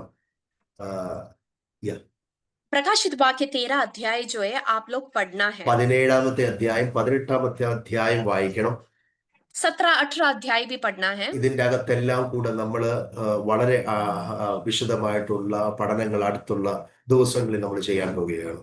और इसका जो विवरण है पढ़ाई हम आने वाले दिनों में करने वाले हैं। ദൈവം നമ്മളെ സഹായിക്കട്ടെ. ഈ വചനങ്ങളാൽ ദൈവം നമ്മളെ എല്ലാവരെയും ശക്തീകരിക്കുമാറാകട്ടെ. ആമേൻ. परमेश्वर हमें बहुत ऐसे आशीष करने पाए। ദിവസങ്ങളിൽ കർത്താവിന്റെ വരവ് ഏറ്റവും അടുത്ത്. ഇവൻ വരുന്നതിന് മുമ്പായി ദൈവം തന്റെ സഭയെ കാന്തയെ ഈ ഭൂമിയിൽ നിന്ന് കൊണ്ടുപോകുവാൻ വേഗം വരാൻ പോവുകയാണ്. परमेश्वर का आगमन का समय निकट है। विरोधी मसीह आने से पहले जो है परमेश्वर अपनी कलीसिया दुल्हन को यहाँ से ले चलेगी। ഏത് സമയത്തും किसी भी वक्त നമ്മുടെ കർത്താവ് നമ്മെ കൊണ്ടുപോകുവാനായിട്ട് വരാൻ പോവുകയാണ്. किसी भी वक्त हमारा परमेश्वर जो है हमें लेने को आने वाला है। വിശ്വാസികൾ തങ്ങളുടെ വിശ്വാസത്തെ ഉറപ്പിച്ച് കർത്താവിന്റെ വരവിനായി തങ്ങളെ തന്നെ തയ്യാറാക്കേണ്ട സമയം അടുത്തിരിക്കുകയാണ്. विश्वासी लोग अपने आप को जो है विश्वास में स्थिर करके अपने आप को तैयारी करने वाला समय है ये। സംഭവങ്ങളെല്ലാം കർത്താവിന്റെ വരവിനെ വിളിച്ചറിയിക്കുന്നു. അതിനായി ഒരുങ്ങാം. ദൈവം നമ്മളെ എല്ലാവരെയും സഹായിക്കുമാറാകട്ടെ. संसार की हर एक घटनाएं उनके आगमन की ओर इशारा कर रही है। उसके लिए हम सभी लोग तैयार होए। परमेश्वर इन वचनों के द्वारा हमें आशीष करे। Over to the host.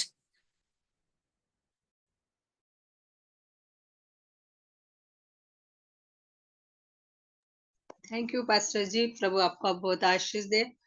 आइए हम लास्ट प्रार्थना करके हम मीटिंग समाप्त करेंगे। लास्ट प्रार्थना पास्टर बाबू कुरिया पास्टर प्रार्थना करके आशीर्वाद बोल के पास्टर के लिए भी, पास्टर चरियन पास्टर के लिए भी प्रार्थना कीजिए। उनके कलीसिया को प्रभु आशीष करे, उनके सेवकाई में आशीष करे। इसलिए आइए सभी लोगों के लिए प्रार्थना करके हम मीटिंग समाप्त करेंगे। Praise the Lord. Hallelujah. പ്രാർത്ഥിക്കാം. Hallelujah, hallelujah, hallelujah. പരിശുദ്ധനുമായ ദൈവമേ, സുക്രിസ്തു പിതാവേ, അനുഗ്രഹിക്കപ്പെട്ടതായിരിക്കുന്ന നല്ല കർത്താവേ, ഹല്ലേലൂയ, നിമിഷത്തിനായി സ്തോത്രം ചെയ്യുന്നു. ദൈവപാദപീഠത്തിൽ കടന്നു വന്ന ഇന്ന് സന്ധ്യാസമയം അങ്ങയുടെ വിലയേറിയ വചനങ്ങളെ പഠിക്കുവാൻ തക്കവണ്ണം അടിയങ്ങളെ സഹായിച്ച കൃപയ്ക്കായി ദൈവത്തെ സ്തുതിക്കുന്നു, സ്തോത്രം ചെയ്യുന്നു. കർത്താവേ, ഹല്ലേലൂയ, നടന്നായിരിക്കുന്ന കർത്താവേ, ഈ സെക്ഷൻ ദൈവമായ കർത്താവേ, ഹല്ലേലൂയ, ഇതിന്റെ ആരംഭം മുതൽ ദൈവത്തിന്റെ പരിശുദ്ധാത്മാവ് ഹല്ലേലൂയ ആമേനോട് നിയന്ത്രിച്ചുകൊണ്ടിരുന്നല്ലോ. ആമേ, സ്തോത്രം, സ്തോത്രം, സ്തോത്രം, സ്തോത്രം. കർത്താവേ, ഹല്ലേലൂയ, സെക്ഷനെ ആമേ ഹല്ലേലൂയ ലീഡ് ചെയ്യുവാൻ തക്കവണ്ണം പ്രിയ ഹല്ലേലൂയ നീലു സൃഷ്ടിനെ അവിടെ ബലപ്പെടുത്തിയല്ലോ. കർത്താവെ പാടുവാൻ ഹല്ലേലൂയ പ്രിയാലഹേമസ്നേഹം കർത്താവ് സഹായിച്ചതിനായി സ്തോത്രം ചെയ്യുന്നു. കർത്താവെ, തിരുവചനത്തിൽ നിന്ന് കർത്താവെ ഹല്ലേലൂയ ദാനിയേലിന്റെയും വെളിപ്പാടിന്റെയും ആമേ രണ്ട് പുസ്തകങ്ങളിൽ നിന്ന് വലിയേറിയ മർമ്മങ്ങളെ വെളിപ്പെടുത്തുവാൻ കർത്താവിന്റെ ശ്രേഷ്ഠദാസനെ അവിടുന്ന് ശക്തീകരിച്ചല്ലോ. കർത്താവെ, സ്തോത്ര ദിവസങ്ങളിൽ ഞങ്ങൾക്ക് കർത്താവെ ഹല്ലേലൂയ ഈ തിരുവചനം പഠിക്കുവാൻ തക്കവണ്ണം അതിൻ്റെതായിരിക്കുന്ന മർമ്മങ്ങൾ ഹല്ലേലൂയ ഈ കാലഘട്ടത്തിൽ കർത്താവെ ഞങ്ങൾക്ക് ഗ്രഹിപ്പാൻ തക്കവണ്ണം പ്രിയദാസനെ അവിടുന്ന് ബലപ്പെടുത്തിക്കൊണ്ടിരിക്കുന്ന കൃപയ്ക്കായി സ്തോത്രം ചെയ്യുന്നു. നല്ല ശുശ്രൂഷയുടേതായിരിക്കുന്ന ഭാഗത്ത് ആമേ വലിയേറിയ സമയം എടുത്തുകൊണ്ട് ഹല്ലേലൂയ ഈ ദിവസങ്ങളിൽ ഞങ്ങൾക്ക് വേണ്ടി കർത്താവെ വേർതിരിച്ച് ആമേ സമയത്തെ വേർതിരിക്കുവാനും ആമേ വചനങ്ങളെ പഠിപ്പിക്കുവാനും ദാസനോടുത്ത ആ കൃപയ്ക്കായി ദൈവത്തെ സ്തുതിക്കുന്നു. ഹല്ലേലൂയ, ദൈവത്തിന് സ്തോത്രം. ഞങ്ങൾ തിരുവചനങ്ങളെ കേൾക്കുമ്പോൾ ഹല്ലേലൂയ അതിന്റെ കർത്താവേ ദൈവമേ സ്തോത്രം പ്രത്യാൽ ആമേ കർത്താവിന്റെ ദാസൻ ദൈവമേ ദാനിയേലിനും ആമേ യോഹന്നാനും വെളിപ്പെടുത്തിയതായിരിക്കുന്ന ആ മർമ്മങ്ങൾ കർത്താവേ ഈ കാലഘട്ടത്തിൽ അതിൻ്റെതായിരിക്കുന്ന കാര്യങ്ങൾ ഞങ്ങൾ ഗ്രഹിക്കുന്നു. കർത്താവേ, ഞങ്ങൾ പഠിക്കുമ്പോൾ അരുമനാഥന്റെ വരവ് ഏറ്റുപടുത്തിരിക്കുന്നു എന്ന സംഭവങ്ങളും ആമേ ലക്ഷണങ്ങളും ഞങ്ങളെ പഠിപ്പിക്കുമ്പോൾ ആമേ തിരുസഭ ഒരുങ്ങുവാനും ഹല്ലേലൂയ ഈ ദുഷ്ടതയുള്ളതായിരിക്കുന്ന ലോകത്തില് ഹല്ലേലൂയ ഞങ്ങളെ തന്നെ കർത്താവ് ശക്തീകരിച്ച് ബലപ്പെടുവാൻ തക്കവണ്ണം കർത്താവ് സഹായിക്കണമെന്ന് അങ്ങയോട് പ്രാർത്ഥിക്കുന്നു. കർത്താവേ, ലോകം ഹാലേലുയ അതേ സാത്താനാൽ ഹാലേലുയ അതേ ഭരിച്ചുകൊണ്ടിരിക്കുന്നുവല്ലോ. എന്നാൽ ഇതിന്റെ നടുവിൽ വക്രതയും കോട്ടമുള്ള നടുവിൽ ഹാലേലുയ അന്യരും പരമാർത്ഥികളുമായി ഹാലേലു ജീവന്റെ വചനം പ്രമാണിച്ചുകൊണ്ട് ദൈവത്തിന് വേണ്ടി പ്രയോജനപ്പെടുന്ന സഭയായി നിൽക്കുവാൻ ഞങ്ങൾ എല്ലാ സഭകളെയും അവിടുന്ന് അനുഗ്രഹിക്കുമാറാകണമെന്ന് പ്രാർത്ഥിക്കുന്നു. വിശേഷിയ ദൈവത്തിന് സ്തോത്രം മീഡിയയിലായിരിക്കുന്ന എല്ലാ ദൈവദാസന്മാരെയും ദൈവമക്കളെയും ഹാലേലൂയ ദൈവങ്ങളിലേക്ക് കേൾപ്പിക്കുന്നു. ആമേ. ഞങ്ങൾ കേട്ടതായ വചനങ്ങൾ ഞങ്ങളുടെ ജീവിതത്തിന് അനുഗ്രഹത്തിന് കാരണമായി തീരുവാനും ഞങ്ങളെ തന്നെ ഒരുക്കപ്പെടുവാനും കർത്താവ് സഹായിക്കണമേ. ഹാലേലൂയ. തുടർന്നുള്ളതായിരിക്കുന്ന ആമേ നടക്കുന്ന പ്രാർത്ഥനകളും അനുഗ്രഹമായി തീരുവാൻ സ്വർഗം സഹായിക്കണമെന്ന് അങ്ങയോട് പ്രാർത്ഥിക്കുന്നു. ശിഷ്യ കർത്താവെ സിയാജോസിന് വേണ്ടി പ്രാർത്ഥിക്കുന്നു. ഉല്ലാസങ്ങളിലെ കർത്താവിന്റെ ദാസനെയും കുടുംബത്തെയും സഭയെയും ദൈവങ്ങളിലേക്ക് കേൾപ്പിക്കുന്നു. ഇങ്ങനെ ഒരു കർത്താവെ ബൈബിൾ ക്ലാസ് ആമേ ഹല്ലേലൂയ അവിടുന്ന് കർത്താവെ ഹല്ലേലൂയ ആരംഭിപ്പാൻ തക്കവണ്ണം നിന്റെ മക്കൾ കൊടുത്തായിരിക്കുന്ന ദർശനത്തിനായി സ്തോത്രം. ഹല്ലേലൂയ. അതോടൊപ്പം ചേർന്നിരിക്കുന്ന എല്ലാ ദൈവസഭകളെയും കർത്താവ് അനുഗ്രഹിക്കുമാറാകണമെന്ന് പ്രാർത്ഥിക്കുന്നു. ശിഷ്യ ദൈവത്തിന് സ്തോത്ര. ഹല്ലേലൂയ. 1-ാം തീയതി മുതൽ 5-ാം തീയതി വരെ നടക്കുന്നതായിരിക്കുന്ന ഞങ്ങളുടെ റീജിയണൽ കൺവെൻഷന് വേണ്ടി പ്രാർത്ഥിക്കുന്നു. അതിനുവേണ്ടി കടന്നു പോകുന്ന യുവാസന്മാർക്ക് വേണ്ടി പ്രാർത്ഥിക്കുന്നു. ആ കൺവെൻഷനും അനുഗ്രഹമായി തീരുവാൻ സ്വർഗം സഹായിക്കണമെന്ന് പ്രാർത്ഥിക്കുന്നു. ആദ്യോട് അവസാനം ദൈവത്തിന്റെ ആത്മാവ് ഭരിച്ചതിനായി സ്തോത്രം. പരിശുദ്ധാത്മാവ് ഈ സഭയോട് നടത്തിയതിനായി സ്തോത്രം. ഈ സെക്ഷനെ അനുഗ്രഹിച്ചതിനായി സ്തോത്രം. ഞങ്ങൾക്ക് ഇന്ന് രാത്രിക്കാലം നല്ല വിശ്രമം തരണമേ. കർത്താവിന്റെ വരവ് താമസമെങ്കിൽ പിന്നെയും ഞങ്ങൾക്ക് ഒരുമിച്ച് കൂടുവാനും അടുത്ത ആഴ്ചക്കാലം ഈ വചനങ്ങൾ പിന്നെയും കേൾക്കുവാനും ഞങ്ങളെ സഹായിക്കണമേ. അതിനായിട്ട് ഞങ്ങളെ ഒരുക്കണമേ. പ്രാർത്ഥനനായി സ്തോത്രം. മഹത്വം കർത്താവിന്. യേശു കർത്താവിന്റെ നാമത്തിൽ അപേക്ഷിക്കുന്നു. പിതാവേ കേൾക്കുമാറാകണമേ. ആമേൻ. പിതാവായ ദൈവത്തിന്റെ സ്നേഹവും പുത്രനായ യേശുവിന്റെ കൃപയും പരിശുദ്ധാത്മാവിന്റെ കൂട്ടായ്മയും ഇന്ന് രാത്രികാലം കടന്നിരിക്കുന്ന എല്ലാ വിശുദ്ധന്മാരുടെ മേലും വ്യക്തിയാൽ വചനം സംസാരിച്ച കർത്താവിന്റെ ദാസന്റെ മേലും ആമേ ഹല്ലേലൂയ കർത്താവിന്റെ വരവോളം എന്നും നീക്കുണ്ടായിരിക്കുമാറാകട്ടെ. ആമേൻ. രാത്രി ദൈവത്തിന് സ്തോത്രം ചെയ്യാം. Hallelujah hallelujah. വേഗം വരണമേ. ആമേൻ. ആമേൻ. വേഗം വരണമേ. ആമേൻ. पास्टर जी चरियन पास्टर എല്ലാവർക്കും സ്വാഗതം. Praise lord. IS G Joseph pastor uncle, Alexander pastor uncle, Babu Kuriya pastor uncle, सभी को प्रेस लॉर्ड. और अगले बार भी मंडे को बाइबल स्टडी होएगा, इसलिए सभी लोग ज्वाइन होने के लिए मैं आवेदन देती हूँ. प्रेस लॉर्ड सभी. Thank you. Thank you. सबको praise the Lord. Good bye.